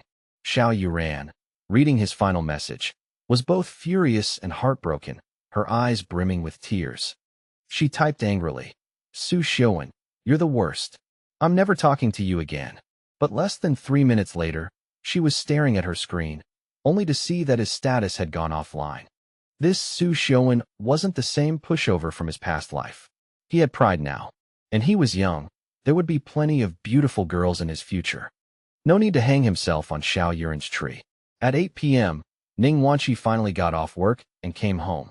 Xiuwen had already prepared the meal and was waiting. High school teachers usually go home after school, unless they are on duty for evening self-study. Ning Wanqi was a very responsible teacher. Even if it wasn't her evening self-study session, she would usually wait an extra hour or two in the office before leaving. And to save money, she generally didn't eat at the school cafeteria. The moment Ning Wanqi walked in and saw her son had prepared the meal and was waiting for her, she almost thought she had entered the wrong house. After repeatedly asking, she confirmed that Xiuwen had cooked the dishes, and she was greatly surprised. In his previous life, Xiuwen had been married for 10 years and had 2 wives. His second wife was virtuous and sensible, taking care of all the housework. But his first wife knew nothing after marriage, and he basically had to handle everything by himself. Cooking was something he was forced to learn then. Xiuwen served the rice, prepared chopsticks, and gently pushed Ning Wanqi to the dining table, urging, "Mom, quickly try my cooking." Ning Wanqi felt a sense of relief and satisfaction that brought tears to her eyes, never imagining that one day she would eat a meal personally cooked by her son. As she picked up her chopsticks, ready to taste, she didn't forget to ask Xiuwen about not coming home last night. "Where did you go last night? You didn't come home all night? You're getting bolder now. I can't control you, can I?" Xiuwen gave an embarrassed smile and fabricated an excuse. "Mom, I slept at a classmate's house last night. Don't worry, it won't happen again." "Look at what you're saying. Once a mother, always a mother. I don't listen to others, but I will definitely treat your words as an imperial decree and carry them out resolutely." Ning Wanqi was amused by Xiuwen's words and rolled her eyes at him. Treating her words as an imperial decree. Wouldn't she become the old Buddha? Is she that old? Still, her son's flattering words pleased her greatly. Under Xiuwen's gaze, Ning Wanqi picked up some shredded potatoes, tasted them, and immediately nodded in praise. It tastes good. I didn't expect you to have this talent." Xiuwen instantly felt relieved upon hearing this. He hadn't cooked for 5 years, but his culinary skills hadn't diminished after his rebirth. "Mom, try this too." Xiuwen picked up another piece of eggplant and placed it in Ning Wanqi's bowl. Just as Ning Wanqi was about to taste it, her phone suddenly rang. She glanced at her phone. It was Zhang Ruoshu calling. Zhang Ruoshu was Xiao Yuran's mother. Ning Wanqi immediately answered the call. "Hello, Sister Zhang." Hearing Sister Zhang, Xiuwen immediately guessed who was calling. He didn't care about the gossip between the two best friends and buried his head in his meal. He didn't know what Zhang Ruoshu and Ning Wanqi were talking about, but then he heard Ning Wanqi, while still on the phone, suddenly ask him, "Are you sure you're not repeating a year?" Xiuwen nodded. Then he heard Ning Wanqi ask again, "Then why didn't you go fill out your university application today?" Of course, Xiuwen couldn't say that he had gone to Xi'an and spent the day on the train. He casually found an excuse. "There are too many people today. I'll go tomorrow morning." Ning Wanqi didn't suspect anything and said into the phone, "The rascal says there are too many people today, so he'll go to school tomorrow morning to fill out his application." After chatting for a while longer, Ning Wanqi hung up. Mother and son focused on eating their dinner. After dinner, Xiuwen offered to wash the dishes. This wasn't him showing off. Rather, he had gotten used to it during his first marriage. He cooked, and he also washed the dishes. Men suffer. Ning Wanqi, however, wasn't one to indulge him. Seeing him offer to wash the dishes, she said nothing and simply turned and went back to her room. But she was still very touched in her heart. Her son had finally grown up and understood how to care for his mother. University application submission for the Gaokao in Hui Province was divided into several batches, with each batch having separate timings. The third batch was from 8 a.m. on July 4th to 5 p.m. on July 17th. Xiuwen didn't go too early. He slept until 9 a.m., and by the time he finished washing up and rushed to school, it was almost 10 a.m. In his previous life, he chose to repeat a year, and his scores in the second year were high enough to apply to Jinlingjia University, so he went without hesitation. This year, the third-tier cutoff score for science majors was 462 points, and Xiuwen scored 479 points, just 1 point shy of the second-tier cutoff. This score was clearly not enough for a second-tier university, and third-tier universities were all pretty much the same, with no significant differences. Ning Wanqi recommended a few universities to Xiuwen, but he had already decided which one to apply to: Jinlingjia Jiangling College. Jinlingjia Jiangling College was a third-tier university, affiliated with the main Jinlingjia University. The two campuses were adjacent, with the closest distance being just one street apart. Although Jiangling College was only a third-tier institution, most of its teachers had previously worked at the main Jiada University campus. To put it simply, teachers who were young and capable before the age of 50 were mostly at the main Jiada campus, while Jiangling College next door was almost entirely staffed by older teachers over 50, somewhat serving as a place for them to retire. Regardless, although one was a key university and the other a third-tier one, there was no fundamental difference in their teaching staff's quality. Of course, Jiangling College also had its drawbacks. For example, the tuition fees at Jiangling College were extremely expensive. In the early 2000s, the main Jiada campus charged 4,850 yuan per year for tuition and 1,200 yuan for accommodation, while Jiangling College also charged 1,200 yuan for accommodation, but its annual tuition was 12,000 yuan. The tuition fees alone had a difference of nearly 2 to 3 times. In his previous life, Xiuwen had repeated a year and attended the main Jiada campus. He remembered that back then, many students, including himself, looked down on Jiangling College next door. But having been reborn, Xiuwen didn't plan to repeat a year. With his current scores, Jiangling College could be considered his best option for now. Of course, Xiuwen chose Jiangling College for other reasons too. After all, 2 years later, Cheng Lu would be admitted to Jinlingjia University, and with him being next door at Jiangling, it would be a waterside pavilion situation for him. After arriving at the high school, Xiuwen didn't look for his homeroom teacher, but went directly to the computer lab on the top floor of the senior high teaching building. How to fill out the university applications had already been demonstrated to each class by the school before the Gaokao. Even if one didn't understand, there were always guiding teachers in the computer lab during the application period, ready to answer questions. Xiuwen arrived at the computer lab on the top floor of the teaching building with a relaxed demeanor. As soon as he went upstairs, he saw 2 people in the hallway outside the computer lab, Xiao Youran and her best friend Yang Xiao. Xiao Youran also saw Xiuwen the moment he appeared. In fact, she had seen him when he was still downstairs and knew he was about to come up. constantly estimating the time in her mind. The moment she saw Xiuwen, Xiao Youran deliberately pretended to be chatting with young Xiao, appearing indifferent to his presence. What Xiao Youran didn't expect was that Xiuwen walked past her as if he hadn't seen her at all and directly entered the computer lab. Xiao Yuran's spirits immediately dropped, but she said nothing. It was young Xiao beside her who spoke up in indignation, complaining, "What does Xiuwen mean? Does he not see us? Or does he see us, but doesn't want to talk to us?" Xiao Youran proactively found an excuse for him. Maybe he was just focused on filling out his application and didn't notice. Without waiting for young Xiao to speak, Xiao Youran muttered to herself, "No, I need to know which university he's applying to." Then she turned and walked into the computer lab. There were quite a few students in the computer lab, but also many free computers. Without needing anyone's help, Xiuwen sat down and skillfully opened the university application program, ready to submit his choices. Just then, a voice suddenly popped up beside him. It was Xiao Youran speaking. "Xiao Su, which university are you planning to apply to?" Xiuwen ignored her. Xiao Youran continued, "I asked the teacher if it's a third-tier university.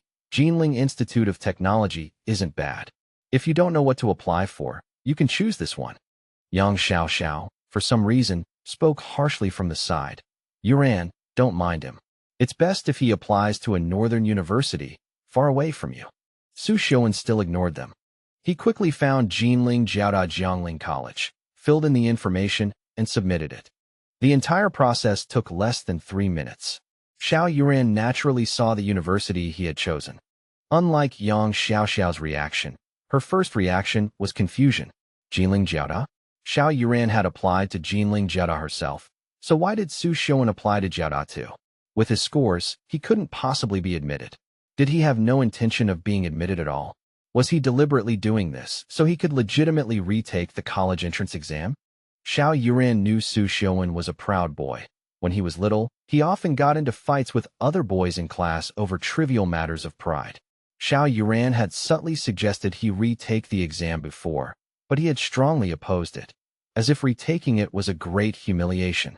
That's why Xiao Youran had thought that if Xiuwen confessed to her, she would agree to his confession on the condition that he retake the exam. Only then would he possibly agree.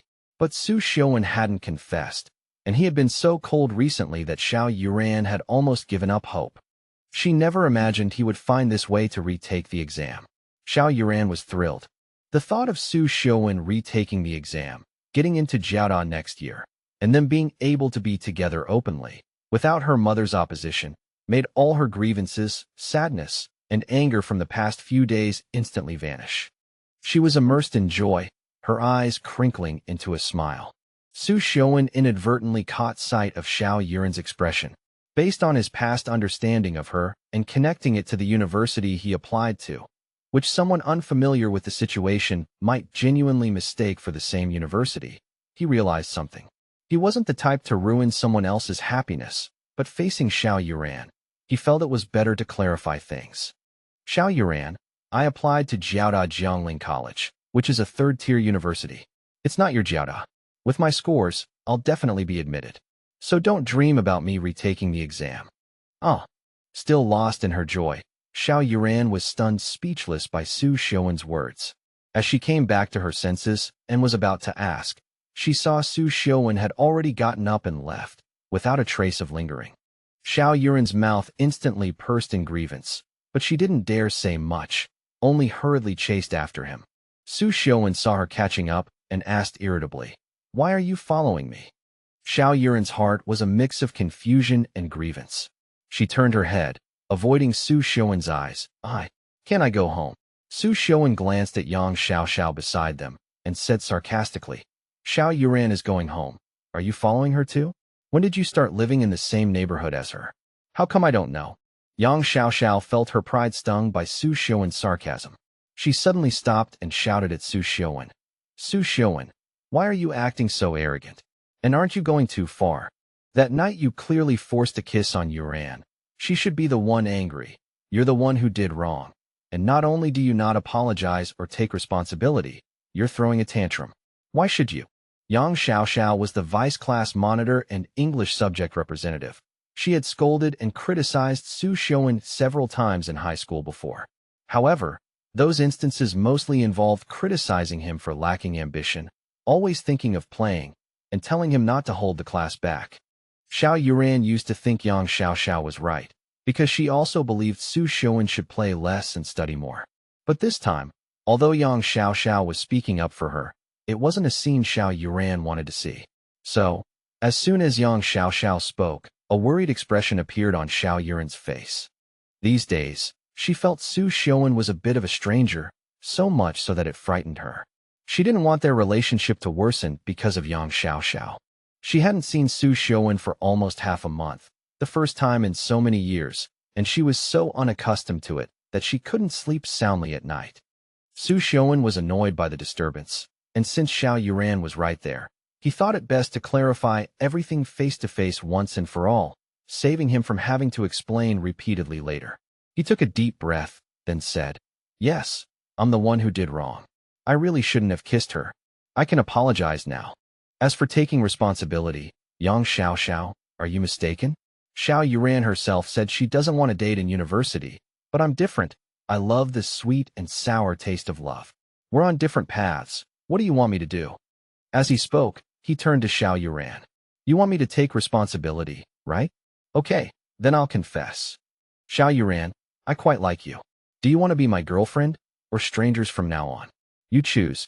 Xiao Youran never expected Xiuwen to confess so directly. Her first reaction was to quickly agree, but she hesitated. She hesitated not over whether she should agree, but whether she should agree now. If Xiuwen had coaxed her, comforted her, spoken to her kindly, how could she not agree? But Xiuwen chose such an arrogant and cold attitude, with a coercive tone. This was completely contrary to the romantic confession she had hoped for in her heart. Xiao Youran had her pride too. Although she had been feeling wronged, sad, depressed, and surprised these past few days, this pride, which had formed over many years, prevented her from immediately lowering her head and agreeing. But she also didn't want to refuse, so she fell silent. Seeing Xiao Yuran's silence, Xiuwen secretly breathed a sigh of relief. He understood Xiao Yuran's personality and knew she wouldn't agree so easily, especially in this situation. Otherwise, if she had actually agreed, it would have been quite tricky, though not impossible. At worst, he would just date her for a while and then find an excuse to break up. Fearing Xiao Youran might change her mind, Xiuwen quickly said, "Yang Xiaoxiao, you see, Xiao Youran, it's not that I'm unwilling to take responsibility, it's that you don't know how to cherish." This sentence was a bit harsh for Xiao Youran. This girl, who hadn't experienced much hardship, was suddenly a bit bewildered. Xiuwen paid her no mind, turned, and walked away after speaking. Xiao Youran watched his departing back. Her nose stung, and though she tried and tried to hold them back, she couldn't, and unbidden tears streamed down her face. She didn't want to cry. She felt ashamed, but she cried anyway. Then she deliberately cried very loudly, hoping Xiuwen would hear. He had never been able to bear seeing her cry before. But this time, Xiuwen's departing footsteps did not falter in the slightest. The midday sun shone from the south, casting 3 short black shadows on the school's main path. Xiao Youran, teary-eyed, watched Xiuwen's departing back. Xiuwen submitted his university application on July 5th, and the admission letter arrived on July 20th. Xiuwen didn't personally go to the school to pick up the admission letter. Instead, he had his mother bring it back. This was naturally to avoid meeting Xiao Youran, but he never expected that what was meant to come would eventually come, and there was no hiding from it. After the admission letters arrived, various hotels and restaurants began hosting teacher appreciation banquets and university admission banquets. Xiuwen only got into a third-tier university, so Ning Wanqiu felt too embarrassed to hold a university admission banquet. Instead, she invited a group of close friends to their home for a meal. On the day of the dinner, Ning Wanqiu woke up early to prepare the dishes. As Ning Wanqiu's good friend, Zhang Ruoshu naturally wouldn't be absent. Xiao Youran also came with her parents to Xiuwen's house. Since filling out the college applications last time, the two hadn't seen each other for half a month. Xiuwen didn't mind, but Xiao Youran was very unaccustomed to it. Even Father Xiao had asked a few days ago at home, How come I haven't seen little Su lately? Xiao Yuran hadn't told her parents about Su Xiuwen forcefully kissing her. She had only told her mother that Su Xiuwen had confessed his feelings to her, and she hadn't agreed. Zhang Ruoshu said, "Little Su confessed to your daughter, was rejected, and so he isn't coming around anymore. Haven't you seen your daughter lately, completely distracted, not even enjoying her meals?" After hearing this, Father Xiao saw his daughter's aggrieved expression, laughed heartily, and then said, "It's a bit early to be in a relationship now, but this won't do. Next time we meet, I'll have a good talk with little Su. Even if they can't be boyfriend and girlfriend, they can still be friends." From that day on, Xiao Yuran placed her hope of reconciliation on her father. Because other than her father, she really had no other way. These past few days, it wasn't that she hadn't looked for Su Xiuwen on Penguin, but as he had said last time, if they couldn't be boyfriend and girlfriend, they would be strangers. No matter what messages she sent, they vanished like a stone sinking into the sea without a trace. At this moment, how much Xiao Yuran missed the old days, when Su Xiuwen valued her so much. Unfortunately, ever since that forceful kiss, and then the confession, their relationship had been drifting further and further apart. Now, they couldn't even exchange a single word. Xiao Yuran no longer hoped that Su Xiuwen could go back to how he was before. She only wished he would acknowledge her, and she would be content. The Xiao family arrived, and Su Xiuwen, not wanting to deal with Xiao Yuran, simply hid in his room, leaving his mother to handle everything outside alone. Fortunately, they were all good friends, so there was no need for elaborate service. If something was needed, they could help themselves, and if not, Zhang Ruoshu was there to assist. Xiao Yuran had been looking forward to this day for some time, but she hadn't expected Su Xiuwen to remain hidden in his room. Staring at the closed door, she felt very sad. She knew Su Xiuwen was doing it on purpose. She had been to his room several times before, and each time he would coax her in, even though she would pretend to be disgusted, complaining that the room had an odor, and reluctantly enter. Now that Su Xiuwen wouldn't let her in his room, she felt upset and wanted to cry. Xiao Yuran couldn't bring herself to open the door and go in herself, so she just sat on the living room sofa, gazing wistfully at her father, hoping he could persuade little Su. Father Xiao didn't know if he had forgotten what he said a few days ago, but whether he remembered or not, it wasn't appropriate to bring it up when there were so many people around. When it was time for dinner, Su Xiuwen finally emerged from his room and greeted everyone individually. He even politely greeted Xiao Yuran. This wasn't what Xiao Yuran wanted to see. Although he was smiling, his eyes were so calm, as if she were a complete stranger to him. Xiao Yuran wanted to ask him why he hadn't replied to any of the many messages she had sent him. But upon seeing Su Xiuwen, she suddenly lost her courage and dared not speak. So she had no choice but to continue placing her hopes on her father. Afterwards, everyone gathered and started eating. After a few rounds of drinks and a hearty meal, the friends started leaving one after another. The Xiao family, however, did not leave. Father Xiao had drunk a lot at the dinner table earlier, and now he sat on the sofa, his face flushed, watching TV. Zhang Ruoshu was helping Ning Wanxiu clear the leftover food. Xiao Yuran was neither standing nor sitting comfortably, finally choosing to stand by the kitchen doorway, watching her mother and Aunt Ning clean up. It was Zhang Ruoshu who understood her daughter's feelings. Father Xiao was already half drunk, so there was no hope relying on him. She knew she had to step in herself. Zhang Ruoshu suddenly sighed. Ning Wanxiu, who was beside her, immediately noticed and quickly asked, "Are you tired? If you're tired, go rest for a bit. I can handle it myself." Zhang Ruoshu looked at Ning Wanxiu, wearing a worried and distressed expression. "Oh, it's all because of my precious daughter." "Yuran? What's wrong with Yuran?" "Oh, you don't know. Ever since Xiuwen confessed that day and Yuran rejected him, he stopped talking to her. Yuran cries every day at home these past few days. It breaks my heart just watching her." "Huh? How could that be?" A few days ago, she had heard from her best friend about Xiao Yuran rejecting her son. She hadn't taken it to heart, as she hadn't seen her own son looking particularly sad. How had it now turned into Xiao Yuran crying every day at home? Ning Wanxiu had watched Xiao Yuran grow up, so she naturally had deep affection for her. She couldn't help but turn her head and glance at Xiao Yuran, who was standing at the kitchen doorway. Upon closer inspection, She noticed details she hadn't seen before. The little girl's eyes were red, her complexion wasn't very good, and she seemed to have lost a bit of weight. This sight immediately made Ning Wanxiu heartbroken and speechless. She quickly put down the dishes she was holding, washed her hands, and said to Xiao Youran, "Youran, come here, let Annie hug you." Hearing Aunt Ning's words, Xiao Youran, like a young bird finding its safe haven, immediately rushed forward. All the grievances of these past few days burst forth at this moment, and her eyes welled up instantly. Leaning in Ning Wanxiu's arms, Xiao Youran pitifully whispered, "Aunt Ning, little Sue. He's not talking to me anymore." After hearing this, Ning Wanxiu frowned. While gently patting Xiao Yuran's back, she comforted her. "Yuran, don't cry first. I'll go ask what that brat is up to, throwing a tantrum like this. Just wait till I teach him a good lesson." "Don't." Xiao Youran instinctively wanted to stop her, but Ning Wanxiu had already yelled towards Su Xiuwen's room. "Su Xiuwen, get out here right now." Su Xiuwen in his room had no idea his mother was on the verge of a rampage. At that moment, he was browsing funny content online. Today's content was still fresh memes. Hearing his mother call him out, he didn't think much of it, put on his slippers, and walked out of the room.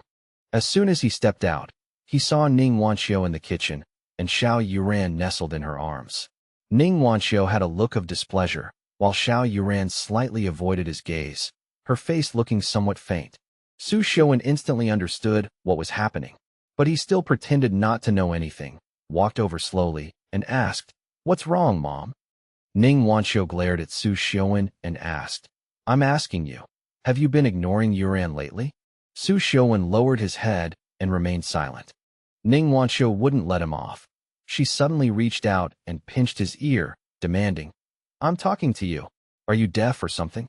"Ow, ow, ow." Su Xiuwen immediately begged for mercy. It wasn't actually that painful, but if he showed no sign of pain, Ning Wanxiu definitely wouldn't let him off easily. Ning Wanxiu, of course, knew she hadn't used much force. She glared at him irritably and said, "Hurry up and tell me, what exactly is going on?" Su Xiuwen didn't know if Xiao Youran had mentioned him forcefully kissing her. He could only hope she hadn't. Su Xiuwen found an excuse. "She's the one who rejected me first." "If she rejected you, then you must have done something wrong. If you had done everything well, why would Yuran reject you? Instead of looking for reasons within yourself, you're blaming Yuran. I think you're looking for a beating, young man." "Mom, are you my mom or her mom? How can you be so biased?" Ning Wanxiu raised an eyebrow. "Do you have an objection?" "I wouldn't dare." Su Xiuwen mumbled softly. "That's right, you wouldn't dare. Let me tell you, never mind why Yuran rejected you. Even if she did reject you, you two grew up together, and I've long considered Yuran my daughter. If you dare to bully your sister, you'll be in for it." "Oh, louder. Haven't you eaten?" "Got it." Actually, even without his mother's request, Su Xiuwen had already decided not to continue being cold towards Xiao Youran.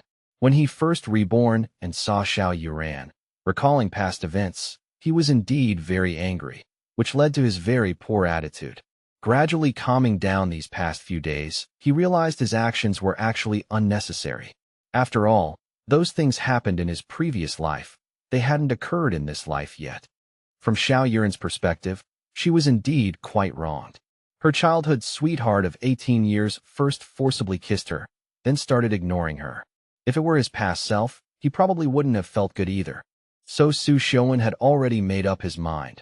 The stranger comment, made in a fit of pique, was to be forgotten. There was no need to deliberately ignore Xiao Youran anymore. They could just be normal friends and get along. After agreeing to his mother, Su Xiuwen turned to Xiao Youran and said very seriously, "I'm sorry, Youran. I've been too childish these past few days. I promise it won't happen again."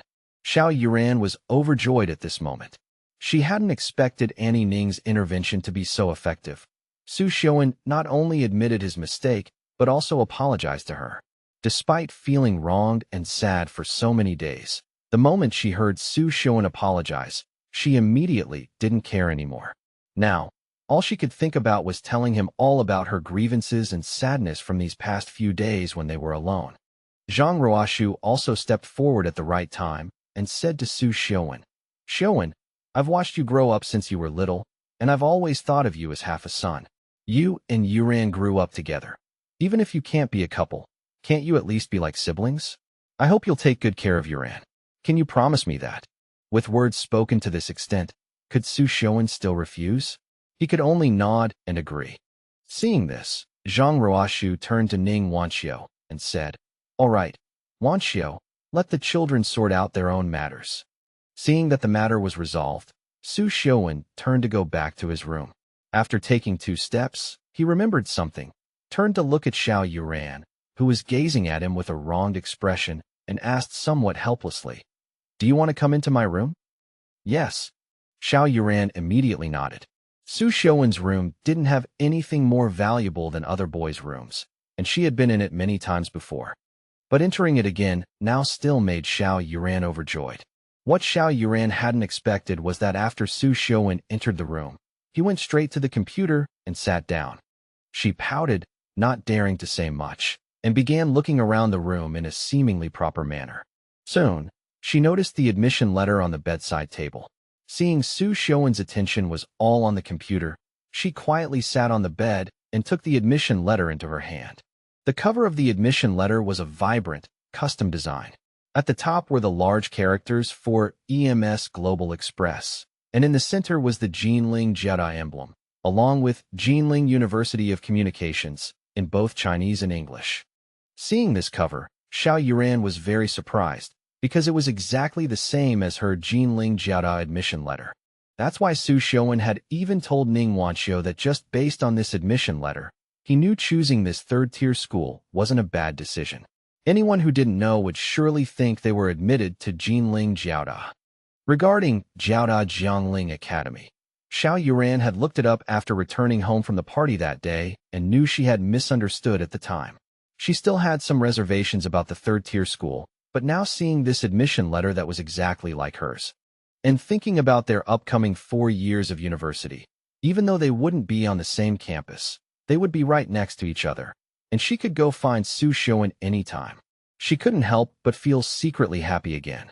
She couldn't help but secretly glance at Xiuwen, thinking, later, when we go to study in another city, it will just be the 2 of us. Little Su should take care of me, right? From Xiao Yuran's angle, she could only see Xiuwen's profile. His focused expression was actually a bit handsome. After watching for a while, Xiao Yuran's cheeks turned red. Xiao Youran thought for a moment, then proactively asked, "Little Su, you won't ignore me anymore, will you?" Xiuwen casually hummed in response. "Then, when school starts, can I ask my dad to drive us to school?" Hearing this, Xiuwen turned to glance at Xiao Youran. The little girl's cheeks were flushed and her eyes were a little shifty. Although she was usually an elegant girl with long, straight black hair, at this moment, she looked very cute. Xiuwen didn't plan on letting anyone drive him. He had already decided to report to school alone. However, there was no need to tell Xiao Youran this, so he brushed her off with, "We'll see then." After a brief silence, Xiuwen, having decided to treat Xiao Youran normally, took the initiative to say, "Tomorrow I plan to sign up for driving school. What about you? Do you want to come with me?" Xiao Youran immediately said excitedly, "Then I want to go too." "All right, then come with me to sign up at the driving school at 9 a.m. tomorrow." July's sun was blazing, yet there were more and more people learning to drive. Ever since signing up with Xiuwen, Xiao Youran followed him eagerly to the driving school every day to learn. However, their learning speeds were clearly not on the same level. For Subject 1, one had to sign up for a week before taking the test. Xiao Youran was already a better student, so she naturally wasn't much slower than Xiuwen on this stage. But for Subject 2, it was different. Xiuwen was, after all, an experienced person and a boy, quick to pick up new things. He passed the Subject 2 exam in just 1 week. By the time Xiuwen went to learn Subject 3 on the road, Xiao Youran was still pitifully practicing parallel parking. By the time Xiuwen got his driver's license, Xiao Youran was preparing for her Subject 2 exam, but she didn't pass the first time and only passed on her second attempt. In the blink of an eye, the summer vacation after the college entrance exam was coming to an end. These days, whenever Xiuwen had free time during the day, he would go practice driving. Apart from driving practice, he spent all his time cooped up in his room writing. His first book, My Sunshine, had already been completed a few days before Xiuwen received his admission letter. A few days later, Xiuwen started his second book. The novel's name was Boys Over Flowers. Xiuwen had already checked online. Not only had the Taiwanese version of Meteor Garden not yet come out, but even the original Japanese manga by Yoko Kamio, Boys Over Flowers, which was the precursor to the TV drama, hadn't been released yet. Xiuwen naturally wouldn't hold back. Although Xiuwen's first book, My Sunshine, was well written and helped him gain quite a bit of popularity, how could it compare to the immense influence of a work like Boys Over Flowers? Youth Campus, Cinderella, domineering CEO Dao Mingxi, considerate warm-hearted Rue Hanazawa. Every element appealed to female readers.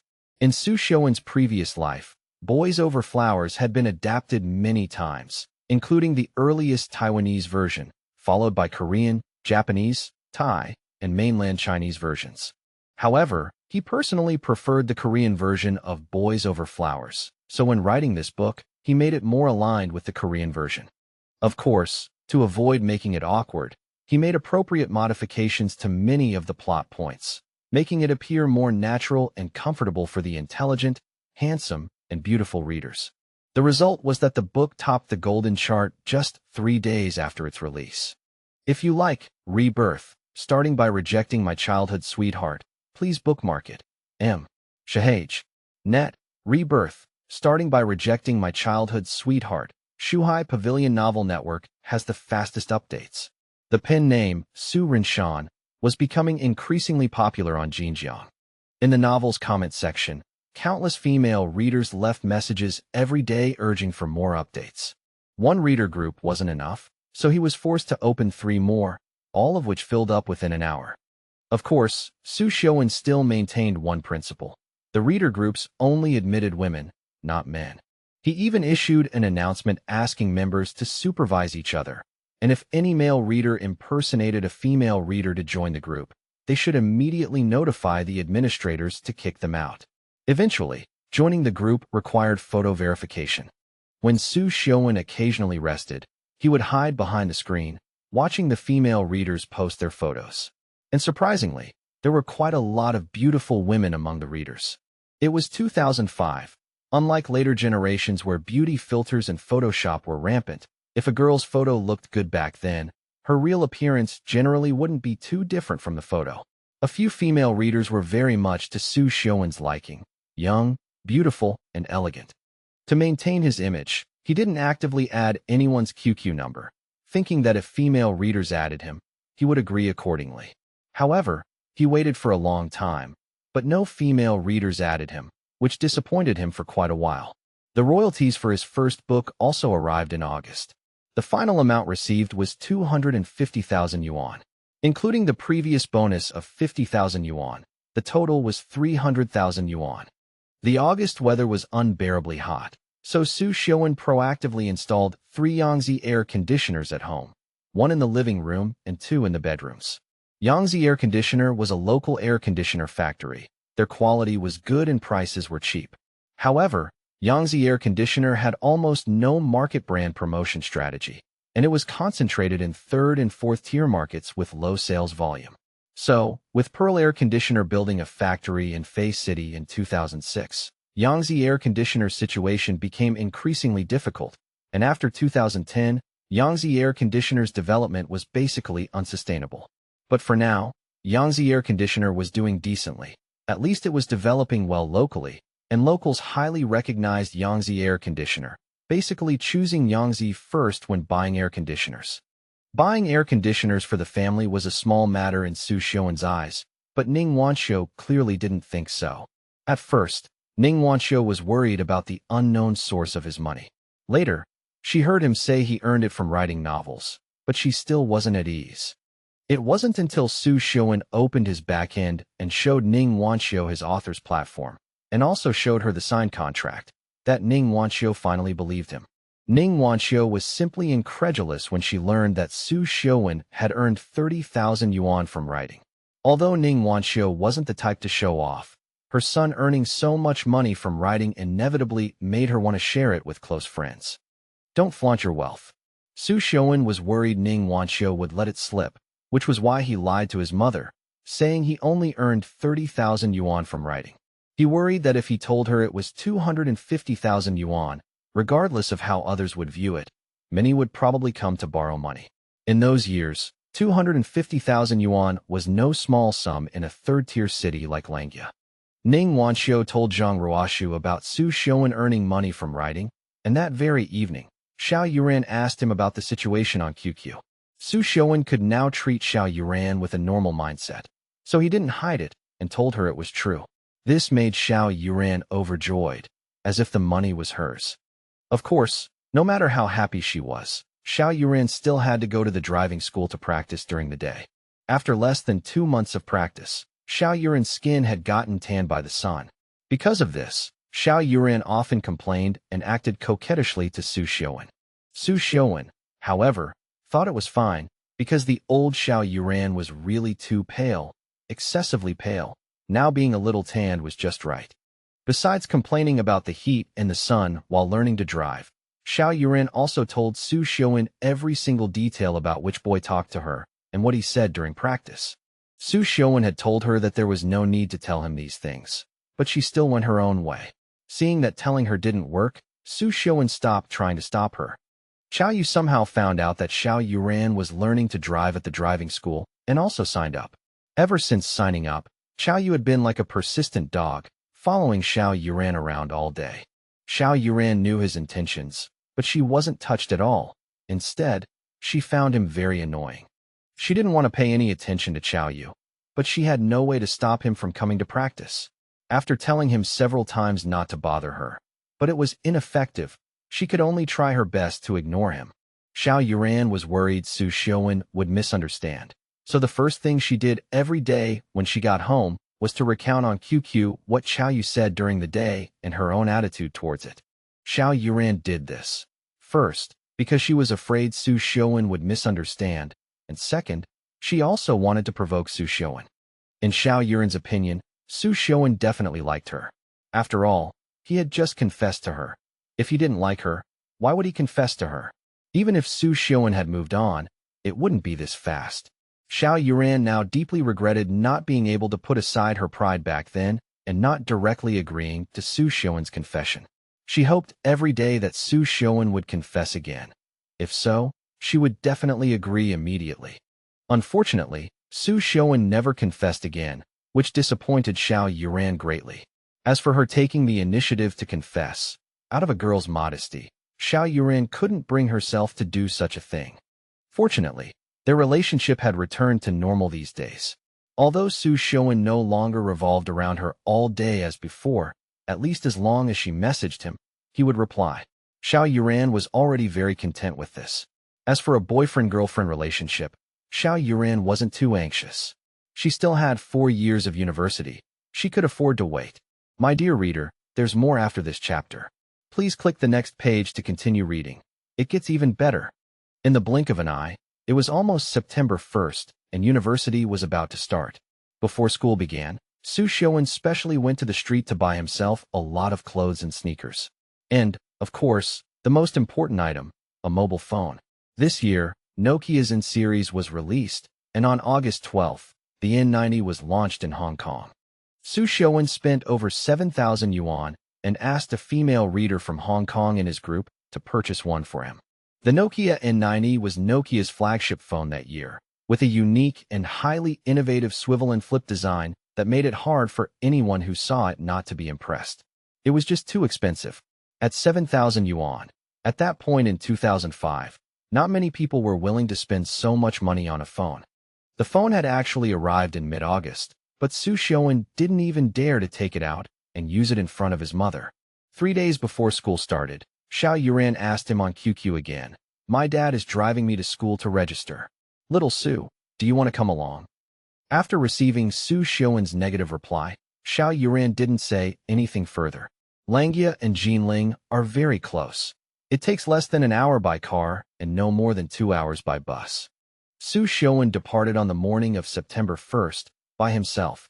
Ning Wanxiu initially insisted on accompanying him to school to register, but after Su Xiuwen's well-reasoned analysis, she finally agreed to let him go to school to register by himself by bus. At 8 a.m., Xiuwen dragged his suitcase out the door. After only a few steps, he saw Xiao's father and Xiao Youran at the community entrance. Seeing Xiao Youran and Xiao's father waiting at the entrance, it was clear they were waiting for him.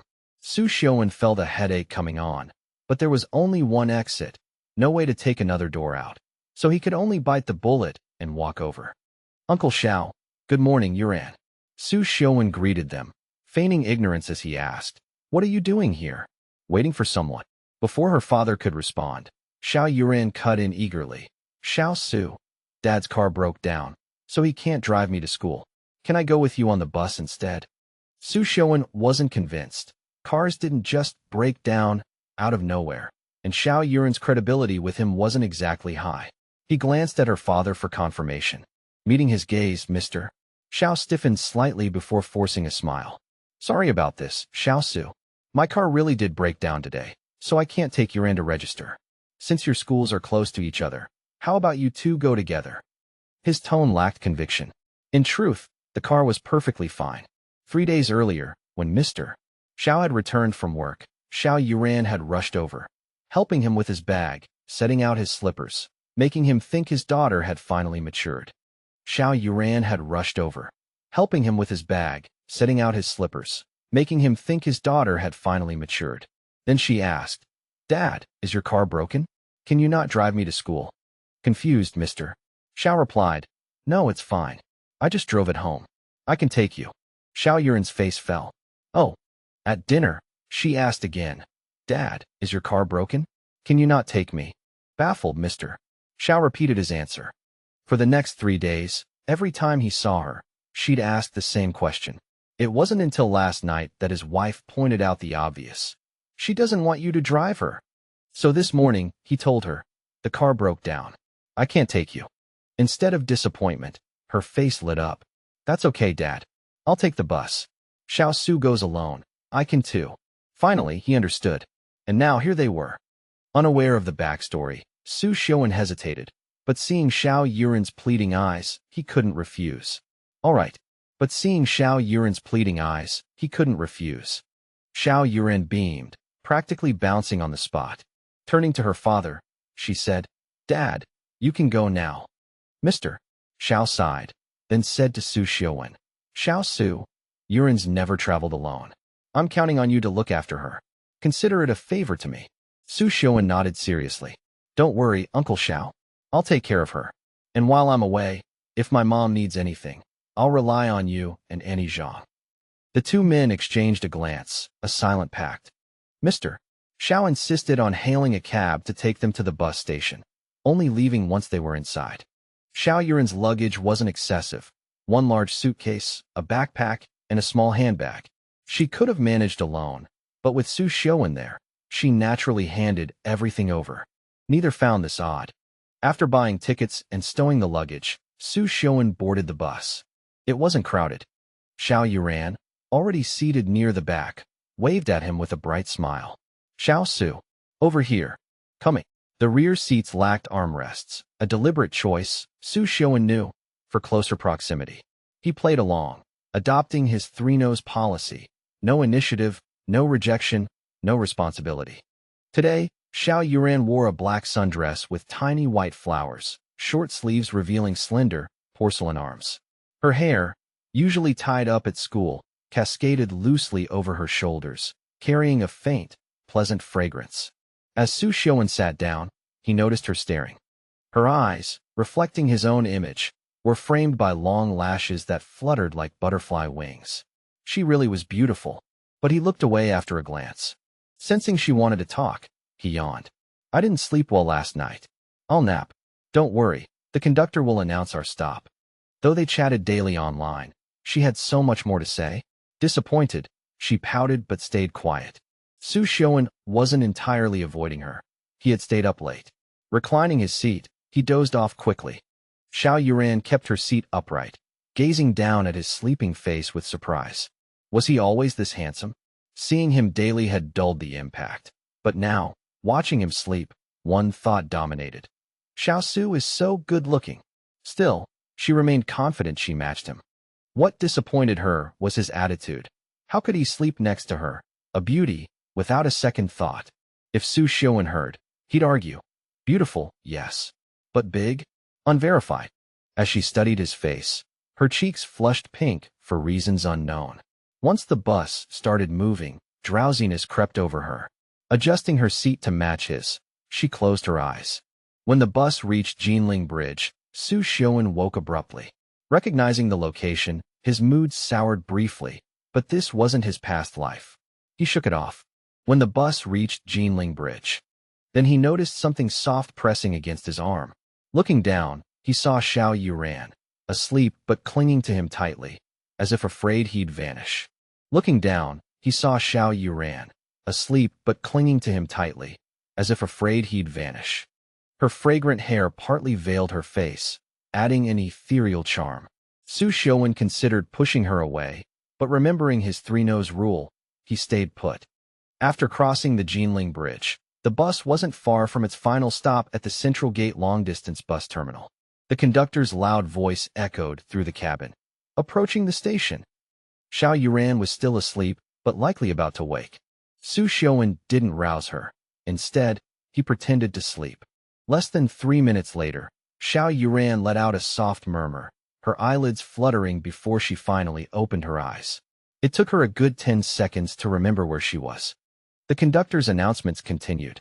This being her first long trip without her parents, Xiao Youran clearly felt uneasy, worried about missing the stop. Seeing Xiuwen still asleep, she quickly reached over to shake him awake, completely unaware that she was still clinging to his arm. Xiuwen, feigning sleep, waited until her third nudge before waking up with a groggy blink. "Xiao Su, we're here." "Oh, got it." He rubbed his eyes, acting nonchalant, until his gaze dropped to his arm, still wrapped in her embrace. "Youran, why are you holding me?" "Huh."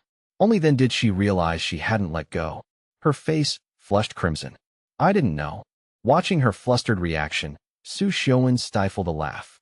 Only girls from this era could be so innocent. Pity such purity would soon become rare. Most guys would have just pulled their arm back and moved on. Not Xiuwen. He put on a stern face.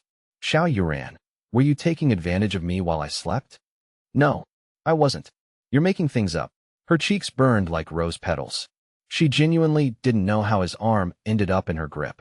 Maybe it was habit. She always hugged stuffed animals in her sleep. "You expect me to believe that? Admit it.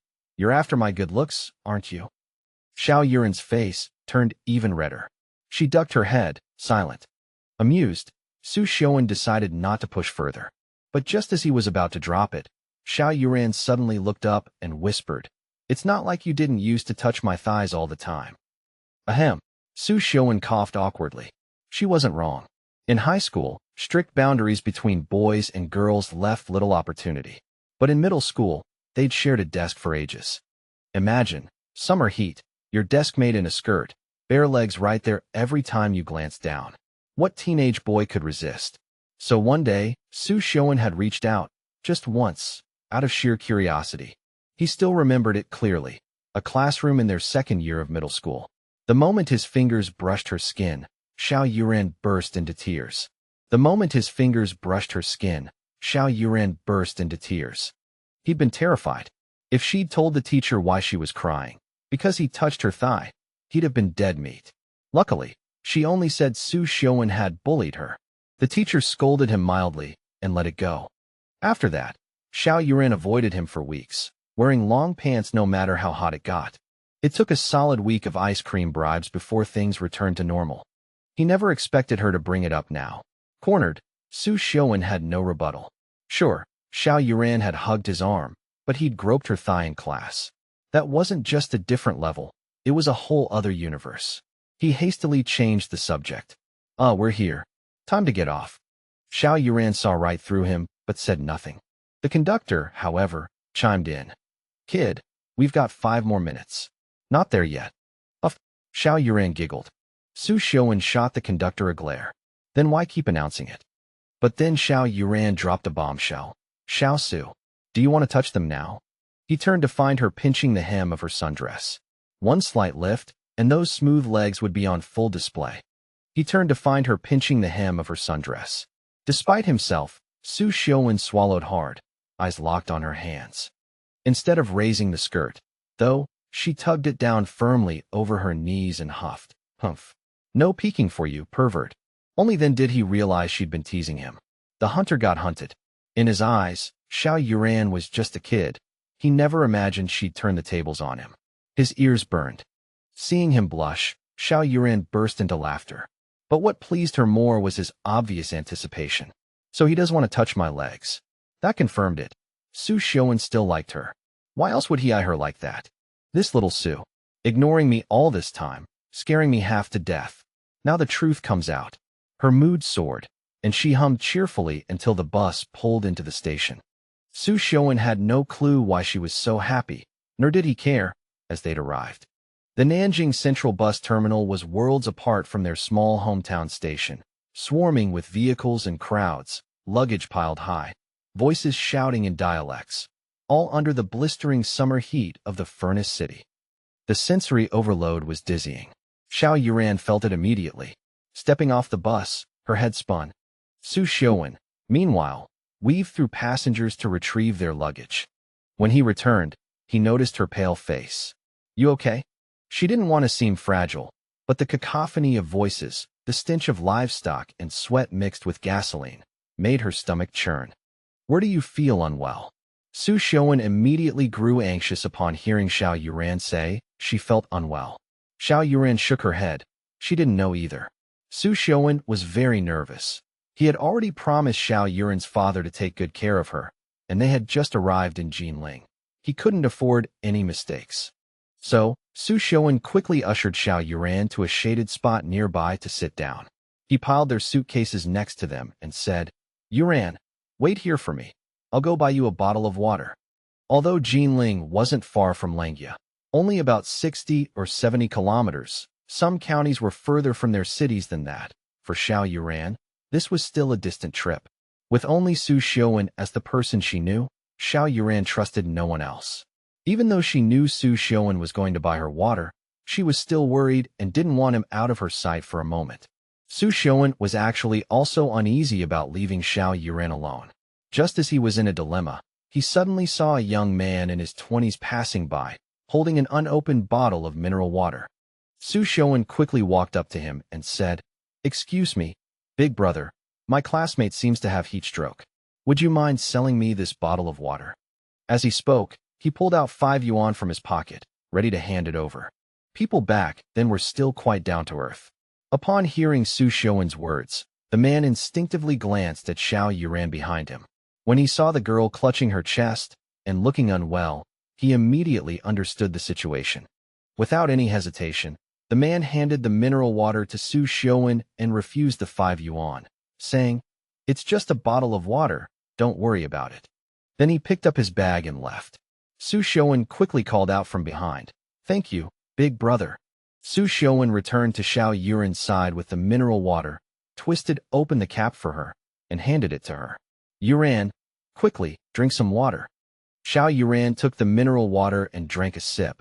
Her discomfort seemed to ease considerably. Xiuwen stayed with her for a while longer, and she basically felt much better. Seeing this, Xiuwen breathed a sigh of relief. He had been afraid Xiao Youran had heat stroke. But truly, Jinling's summer was scorching. Its reputation as a furnace was indeed well-deserved. Xiao Youran suddenly handed the mineral water back, her face flushed, and said, You drink some water too. Xiuwen didn't know why she was blushing.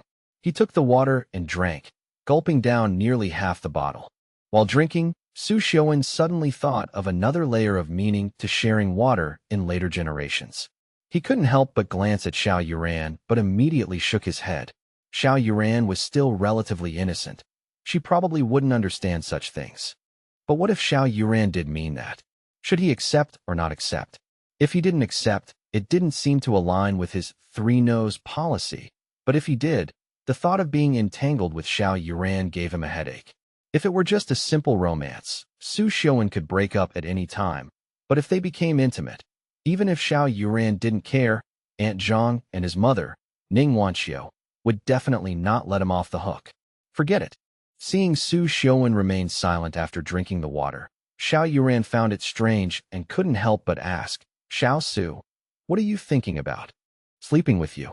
The words had barely left his mouth when he realized his mistake and quickly explained. I mean, I drank your water. You don't mind, do you?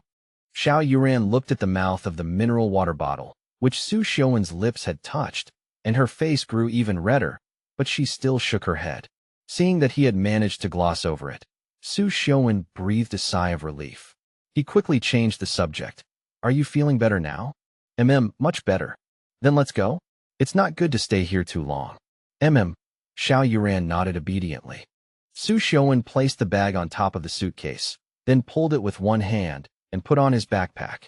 These 3 items all belonged to Xiao Youran. He didn't know what was inside them, but they were certainly not light, though still within an acceptable weight range. Xiuwen didn't have much of his own stuff, fitting it all into a small suitcase. He had originally intended to pull his own suitcase with his other hand, but Xiao Youran insisted on helping, so he let her pull the small suitcase. This left one of Xiuwen's hands free. He looked around, then suddenly grabbed Xiao Yuran's other delicate hand. Without looking at Xiao Yuran's expression or caring about her thoughts, he simply said, "Let's go." With that, he pulled Xiao Youran and walked towards the bus station exit. Xiao Youran was initially surprised when Xiuwen took her hand, but she didn't resist, quietly letting him lead her. After they exited the bus station, Xiuwen immediately saw the vehicles sent by Jiaodong University to pick up new students. He also noticed that there were quite a lot of people. After a moment's thought, he decided not to take the school's vehicle and opted instead to take a taxi to the university. Xiuwen was making a fortune every day writing novels now, so he didn't mind spending a few extra yuan. There was no need to squeeze onto the school bus with a crowd of new students and their parents. Xiuwen's idea was to quickly take a taxi to get Xiao Youran to Jiaodong University, and then he would go back to his own university to register. But it was clear that Xiao Youran wasn't thinking the same way. Xiao Youran suddenly pointed to Xuanwu Lake in the distance and said to Xiuwen, "Xiao Su, look, it's Xuanwu Lake." Then she pulled Xiuwen's hand and rushed toward Xuanwu Lake. The warm breeze of late summer blew from the surface of Xuanwu Lake, scattering Xiao Yuran's long hair. Her silky black hair was as dazzling as a waterfall, inadvertently brushing past Xiuwen's nose, its fragrance intoxicating. Xiuwen didn't release Xiao Yuran's hand. Looking at Xiao Yuran's profile, he could feel her excitement and happiness at that moment. Perhaps infected by Xiao Yuran's youthful vibrancy, Xiuwen was no longer in a hurry to take a taxi and leave. Instead, he released her hand, letting Xiao Youran stroll along the lake. Looking at the back of this lively and graceful girl, Xiuwen had only one thought. She's truly beautiful. Xiuwen couldn't help but think that having such a girl as a girlfriend would actually be quite nice. However, he quickly dismissed that thought. He couldn't be swayed so easily. Recalling how Xiao Youran had deceived him in his previous life, secretly getting a boyfriend during their freshman year, Xiuwen decided that no matter what, he couldn't easily forgive her. While Xiuwen was lost in thought, Xiao Youran had already returned to his side from the lake. The smile on Xiao Yuran's face was as radiant as a flower. She walked over and naturally looped her arm through Xiuwen's, saying excitedly, "Xiao Su, I really love Xuanwu Lake." She felt soft and comfortable. But Xiuwen had just decided he couldn't easily forgive her, and seeing the smile on her face made him feel particularly uncomfortable. So, he deliberately pulled his arm away and said with a look of disdain, "Xiao Youran, can you please not just hug me like that? If others see, they'll definitely misunderstand. How am I supposed to find a girlfriend in college like this?" What? Xiao Youran was currently in high spirits and couldn't have imagined that Xiuwen would suddenly say such words. She stared at Xiuwen with wide eyes, unable to believe that what she had just heard came from Xiuwen, her childhood sweetheart for 18 years. He already had her, his childhood friend, and he was still thinking about finding a girlfriend in college? Was that even a human thing to say? Xiuwen was stared at and felt a little guilty. But then he immediately thought, if Xiao Youran could have a boyfriend in his previous life, why couldn't he? Besides, she had clearly rejected him. So Xiuwen's confidence grew considerably. Stop playing around. Let's go register at the university." "Xiuwen, stop right there." Seeing Xiuwen turn to leave, Xiao Youran quickly called out to him. Of course, Xiuwen didn't want to stop, but he had no choice. He had promised Zhao's father to look after Xiao Youran. He couldn't really just leave her alone. You're not allowed to get a girlfriend. You can't tell me what to do. That's my freedom. Seeing Xiuwen still insistent on finding a girlfriend, Xiao Youran was furious. She stared at Xiuwen's back and suddenly made a decision. Xiao Youran suddenly let go of her suitcase, quickly caught up with Xiuwen, then grabbed his arm, and before Xiuwen could react, she bit him hard. Holy crap, Xiao Youran, you're serious. Xiuwen could tolerate it at first, but it started to hurt later. Still, he endured the pain and didn't shake Xiao Youran off. Ouch, ouch, ouch. Xiao Youran, are you a dog? Let go quickly. Xiao Youran showed no mercy at all. She wanted to bite this fickle, inconstant bad man to death. Xiao Youran, let go quickly. I'm not kidding. I'm counting to 3. If you don't let go then. Before Xiuwen could finish speaking, Xiao Youran let go. Xiuwen also noticed that Xiao Youran's eyes were red, brimming with tears. The summer breeze continuously ruffled her beautiful hair, making her aggrieved and sad expression faintly visible through her locks. The onlookers who heard their conversation earlier started to jeer. Good bite. Bite this philanderer to death. Actually, at this moment, if Xiuwen had just said, I was kidding, Xiao Youran would have immediately burst into laughter through her tears. But he had long made up his mind to get a girlfriend in college. If he let Xiao Youran control him today, wouldn't he be controlled by her in the future? So Xiuwen chose to say coldly, Xiao Youran, can you stop making a scene? Does it concern you whether I get a girlfriend or not? Don't forget, you were the one who rejected me first. At this point, Xiao Youran knew she was in the wrong, because Xiuwen was telling the truth. She had indeed rejected him. Although she didn't directly say no, but remained silent, that no longer mattered. But you also stole my first kiss. She bit her lip, looking at Xiuwen with an unwilling expression. Xiao Youran refused to admit defeat, as if admitting defeat would mean Xiuwen would immediately go find a girlfriend. On this point, Xiuwen was in the wrong. They stared at each other for a long time. Sigh. Finally, Xiuwen sighed. He knew that if he didn't give in, with Xiao Youran's personality, she could stand there for a whole day. Xiuwen didn't want to argue with her anymore. Of course, the main reason was the strange looks from the people around, which made him uncomfortable. Especially, he overheard a mother and son, likely there to register the child. The mother probably heard their conversation and told her son, see, this is what happens when you date. Constant arguments. What's the point? You are absolutely not allowed to have an early relationship when you go to college. The son thought to himself, with such a beautiful girlfriend, I'd be willing even if we argued every day. I'm just afraid I won't find one. Of course, he didn't dare say this in front of his mother. Xiuwen couldn't help but glance at the boy. He saw that the boy was wearing glasses, was incredibly ugly, had a relatively thin and small build, and wore very plain clothes. He definitely didn't look like someone who could find a girlfriend. He really wanted to tell the mother, you're completely overthinking it. Your son can't find a girlfriend at all. In the end, he forcibly held back. To get Xiao Youran out of there as quickly as possible, Xiuwen didn't choose to give in, but instead changed his approach. He walked up to Xiao Youran, suddenly reached out, and ruffled the girl's hair. His fingertips threaded through her beautiful hair and then slid down. Youran. Xiao Youran didn't speak, just looked up at Xiuwen, her eyes full of stubbornness and grievance. All right, I won't be dating for now, and I don't have the mind for it. What I said earlier was just to tease you. The reason Xiuwen dared to say this was not purely to placate Xiao Youran. Cheng Lu still had 2 years before coming to Jiaotong University, and he wasn't confident he could wait for Cheng Lu for 2 years. So he had already thought that if he truly met a good girl within those 2 years, he could consider dating her.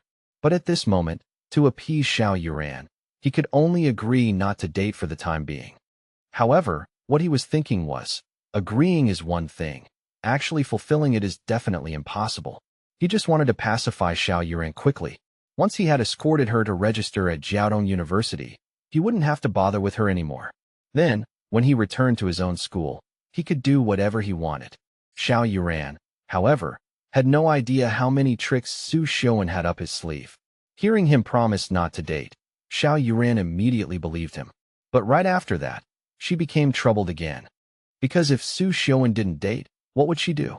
This was not what she wanted to see. But it was impossible for Xiao Youran to openly demand that he date her in front of everyone. Xiao Youran felt like crying, but had no tears at this moment. She originally had a chance to date Xiuwen, but now it was completely cut off. Did this count as her having blocked her own path? As soon as she thought of this, Xiao Yuran's mood worsened. But her anger finally subsided. People tend to regret once they calm down. Xiao Youran deeply regretted what she had just done. She quickly picked up Xiuwen's bitten hand to check the spot where she had bitten him. Xiuwen was bitten on the wrist, and there was a very clear tooth mark on it at the moment. The good news was that there was no bleeding. Looking at the tooth mark on Xiuwen's wrist, Xiao Youran felt very guilty. Little Su, I shouldn't have. The girl's eyes were already misty with tears from self-reproach. Seeing her like this, Xiuwen knew her anger had subsided. He sighed helplessly. It's nothing, let's go. After saying that, he picked up the luggage and turned to leave. Seeing this, Xiao Youran quickly followed. Seeing that both had left, the onlookers also dispersed, returning to their own homes. After only a few steps, Xiao Youran suddenly said, Little Su, wait for me. She then handed him her suitcase, turned, and ran off. Xiuwen didn't know where she was going and wanted to stop her, but the words died on his lips. Because he saw Xiao Youran running towards a pharmacy by the roadside. Oh, Xiuwen didn't know what to say. Not long after, Xiao Youran came out of the pharmacy holding a box of Yushi Baiyao and a box of Band-Aids. Xiuwen told her several times that he didn't need medicine, but Xiao Youran insisted on applying it, otherwise she wouldn't leave.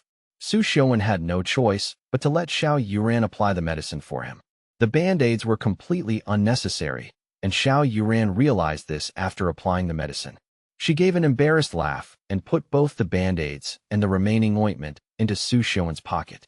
Can we go now, Miss Xiao? Let's go, let's go. Xiao Youran hooked one arm through his and pulled her suitcase with the other hand, following Xiuwen. Xiuwen and Xiao Youran walked to the roadside to hail a taxi. Although ride-hailing apps weren't available in the early 2000s, getting a taxi wasn't troublesome. This was mainly because there weren't too many people hailing taxis back then, and experienced taxi drivers preferred to wait outside bus stations and train stations, so they found a taxi within a few steps. The color of taxis in Jinling was a shade that was neither distinctly green nor yellow, locally known by Jinling residents as Jinling Green. The taxi driver was a friendly man in his 30s. Seeing them dragging their suitcases, he got out of the driver's seat after parking to help them put the two suitcases into the trunk. When they got into the car, Xiuwen habitually intended to sit in the front passenger seat, leaving Xiao Youran to sit in the back, but Xiao Youran disagreed. Xiuwen then suggested Xiao Youran sit in the front passenger seat while he sat in the back, but she still disagreed, insisting that they both sit in the back. All right, if it meant sitting in the back together.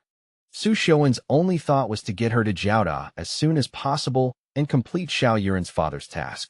The driver, seeing them both sit in the back, jokingly remarked with a smile, "You two young lovers have such a good relationship." Xiuwen didn't respond. Xiao Youran, seeing Xiuwen offer no explanation, thought he had tacitly agreed with the statement and felt a little happy. However, if she were to respond to the driver's words, wouldn't that be equivalent to admitting she was his girlfriend? Xiao Youran felt shy, so she could only remain silent. Seeing that neither of them responded, the driver had no choice but to change the subject. "Which school are you freshmen from?" The driver was clearly feigning ignorance. Xiuwen had already mentioned going to Jiaoda when they got in the car. How could the driver not know which school they were from? He was clearly just trying to make conversation. Xiuwen didn't feel like engaging with him, so he turned his head to look out the window. Xiao Youran, lacking social experience, didn't think much of it and said, "We're students from Jiaoda. Jiaoda is a good school. To be able to get into Jiaoda, your high school grades must have been excellent. Alas, my kid, if he hadn't started dating so early, he might have been able to get into a vocational college. How can there be such a big gap between people?" Hearing the driver mention early dating, Xiao Youran immediately blushed, stammered, and dared not engage with the driver anymore. Xiuwen had taken this road to Jinling Jiaoda many times in his previous life and was very familiar with it. Sitting in the back seat of the taxi, watching the flowers, plants, and trees whizzing past outside the window, he suddenly felt a sense of temporal displacement. He recalled his experiences from his previous life. In his previous life, he had listened to Xiao Youran's words and successfully got into Jiaoda after retaking the entrance exam for a year. Back then, to see Xiao Youran sooner, he also chose to take a taxi instead of the school bus. That was also the road he took back then. Xiuwen still clearly remembered sitting in the front passenger seat at the time. His mind kept wondering if university would be just as the teachers described it. When he was retaking his exams in his previous life, the school had held a motivational meeting. In that meeting, the teachers described university like this: falling leaves in the setting sun, campus paths, and everywhere girls with long hair and long dresses holding English books. The teachers described university as exceptionally beautiful, as if every male student could find a girlfriend in university. However, at that time, Xiuwen's mind was completely filled with Xiao Youran, secretly happy at the thought of soon becoming Xiao Yuran's boyfriend. As for what happened later, it's better not to mention it. But it has to be said, there were indeed many beautiful girls at Jiaoda. The falling leaves in the setting sun, campus paths, girls with long hair and long dresses holding English books mentioned by the teachers. All of these descriptions fit Jinling Jiaoda perfectly. The taxi continued driving south. There were many cars on the road, but it wasn't yet congested. Just then, the car suddenly drove to a certain spot. Xiuwen saw an archway. It wasn't his first time seeing it, so he felt indifferent. Xiao Youran was seeing the archway for the first time, didn't know what it was, and was a little curious. Grabbing Xiuwen's hand, she exclaimed, "Xiao Su, look quickly." Before Xiuwen could speak, the car entered the city gate archway. The surroundings instantly darkened, but it didn't last long, and soon they emerged from the other side. The driver, who was driving, introduced, "This is the south gate of Old Jinling, which has remained here, never demolished. What do you think? Isn't it magnificent? Our Jinling is an ancient capital of 6 dynasties, full of historical sites everywhere.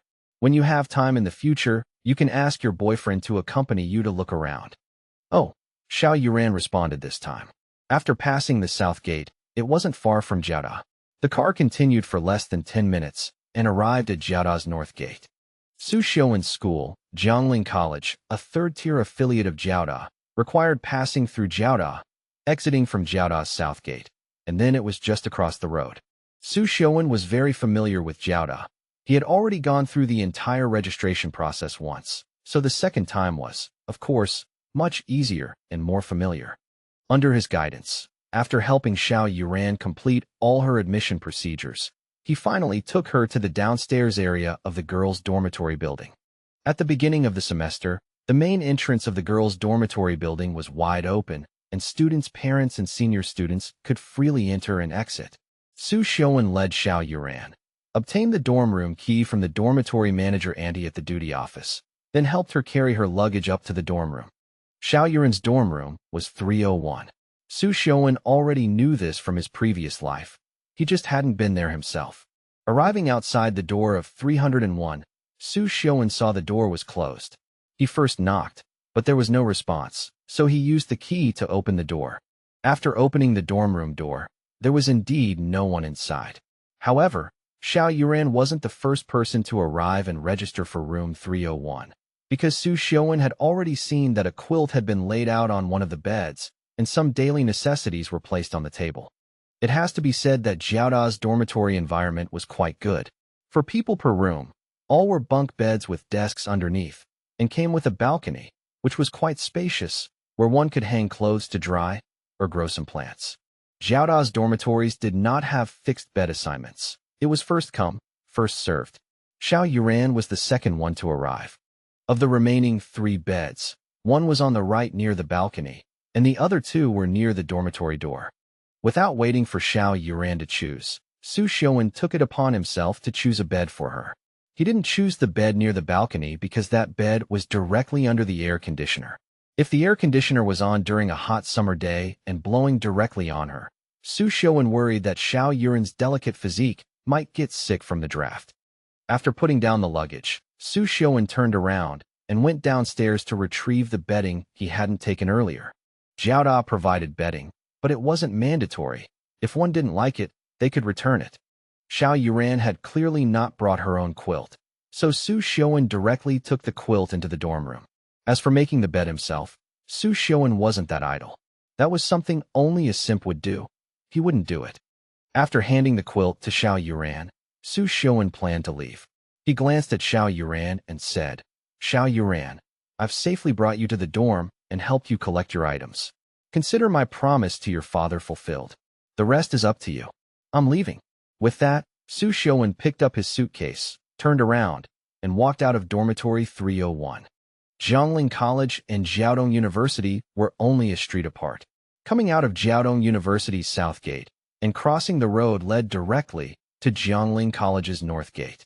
If Jiaodong University impressed Xiuwen with the grandeur of a prestigious institution, Jiangling College was the complete opposite.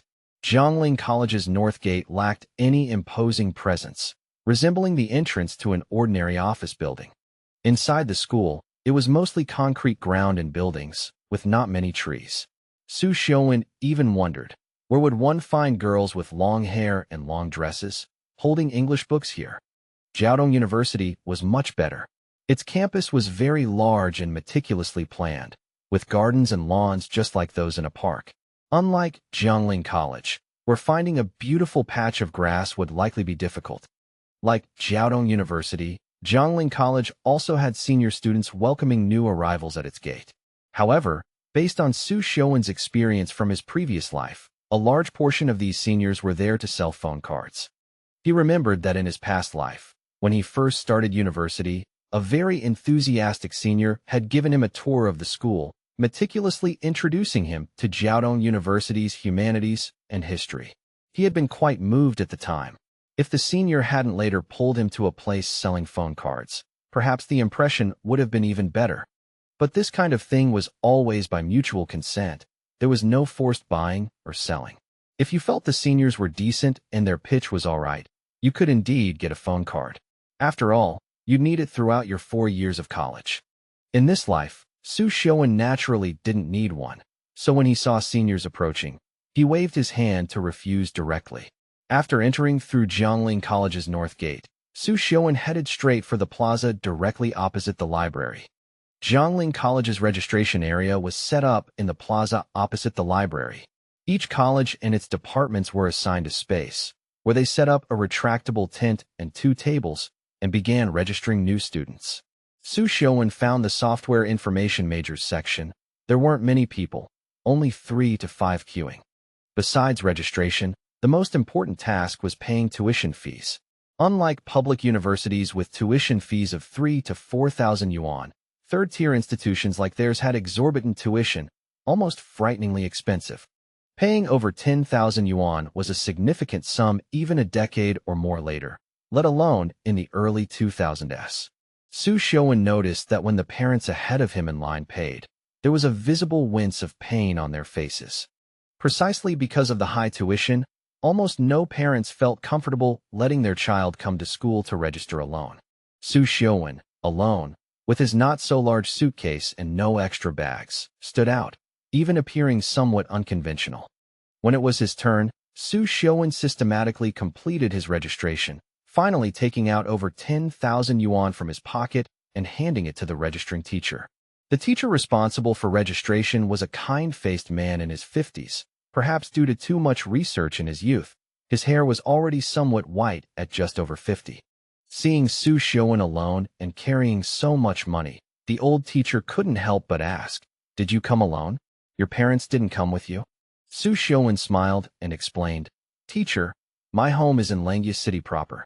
It doesn't take more than 2 hours to get here from my home, so it's quite safe. And my mother is also a teacher, just like you, but she's a senior high school Chinese language teacher. Classes are in session now, so she didn't have time to come with me."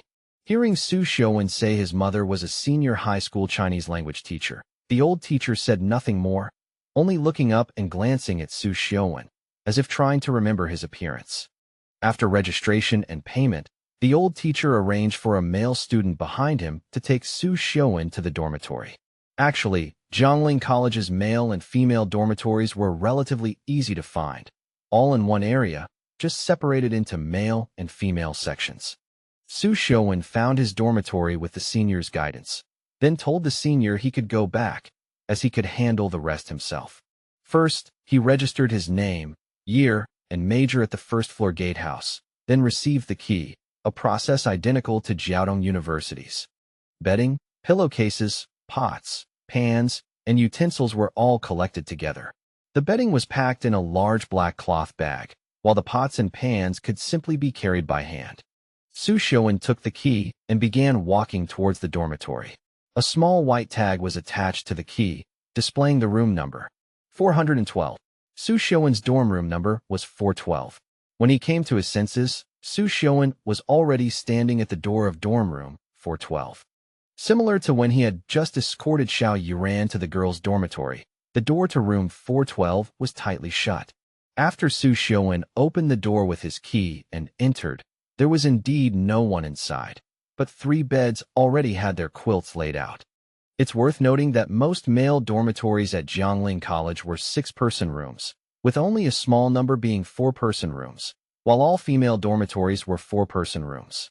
Since the girls' dorms were 4-person rooms, they all came with private bathrooms.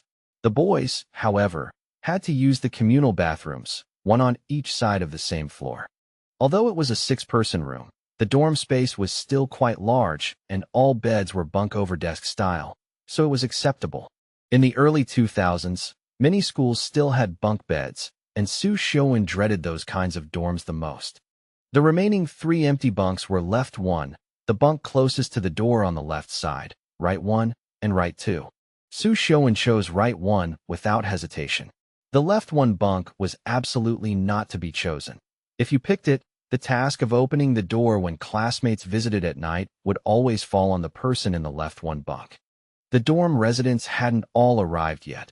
Those who came early were out, and those coming late hadn't arrived. So Xiuwen started unpacking his luggage and making his bed. By 2 or 3 in the afternoon, everyone in the dorm room had arrived, including the 3 boys who had already come and gone out. All the male students in dorm 412, except Xiuwen, were accompanied by their parents for school registration. However, the parents of the first 3 who arrived left after having lunch with their children. The parents of the 2 later arrivals also left after helping their children make their beds and unpack their luggage. As per custom, it was time for introductions among the dorm members. The resident of the left 3 bunk was Wang Junkai, a local from Beijing. As soon as he entered the dorm, he ignored everyone, sat down, and started smoking, muttering complaints about what a shitty dorm it was, and how it didn't even have a private bathroom. The resident of the left 2 bunk was Shi Xiangming, who called himself Old Shi, from a rural area in Gansu province. Most people from rural areas might appear quite honest. He wasn't tall, less than 1.7 meters, and had an unremarkable appearance. In short, very ordinary. However, despite being from a rural area, Old Shi's clothes and shoes were not cheap, and he casually pulled out a Nokia phone. Xiuwen glanced at it. It was last year's flagship phone. If bought last year, it would have cost at least 5,000 to 6,000 yuan.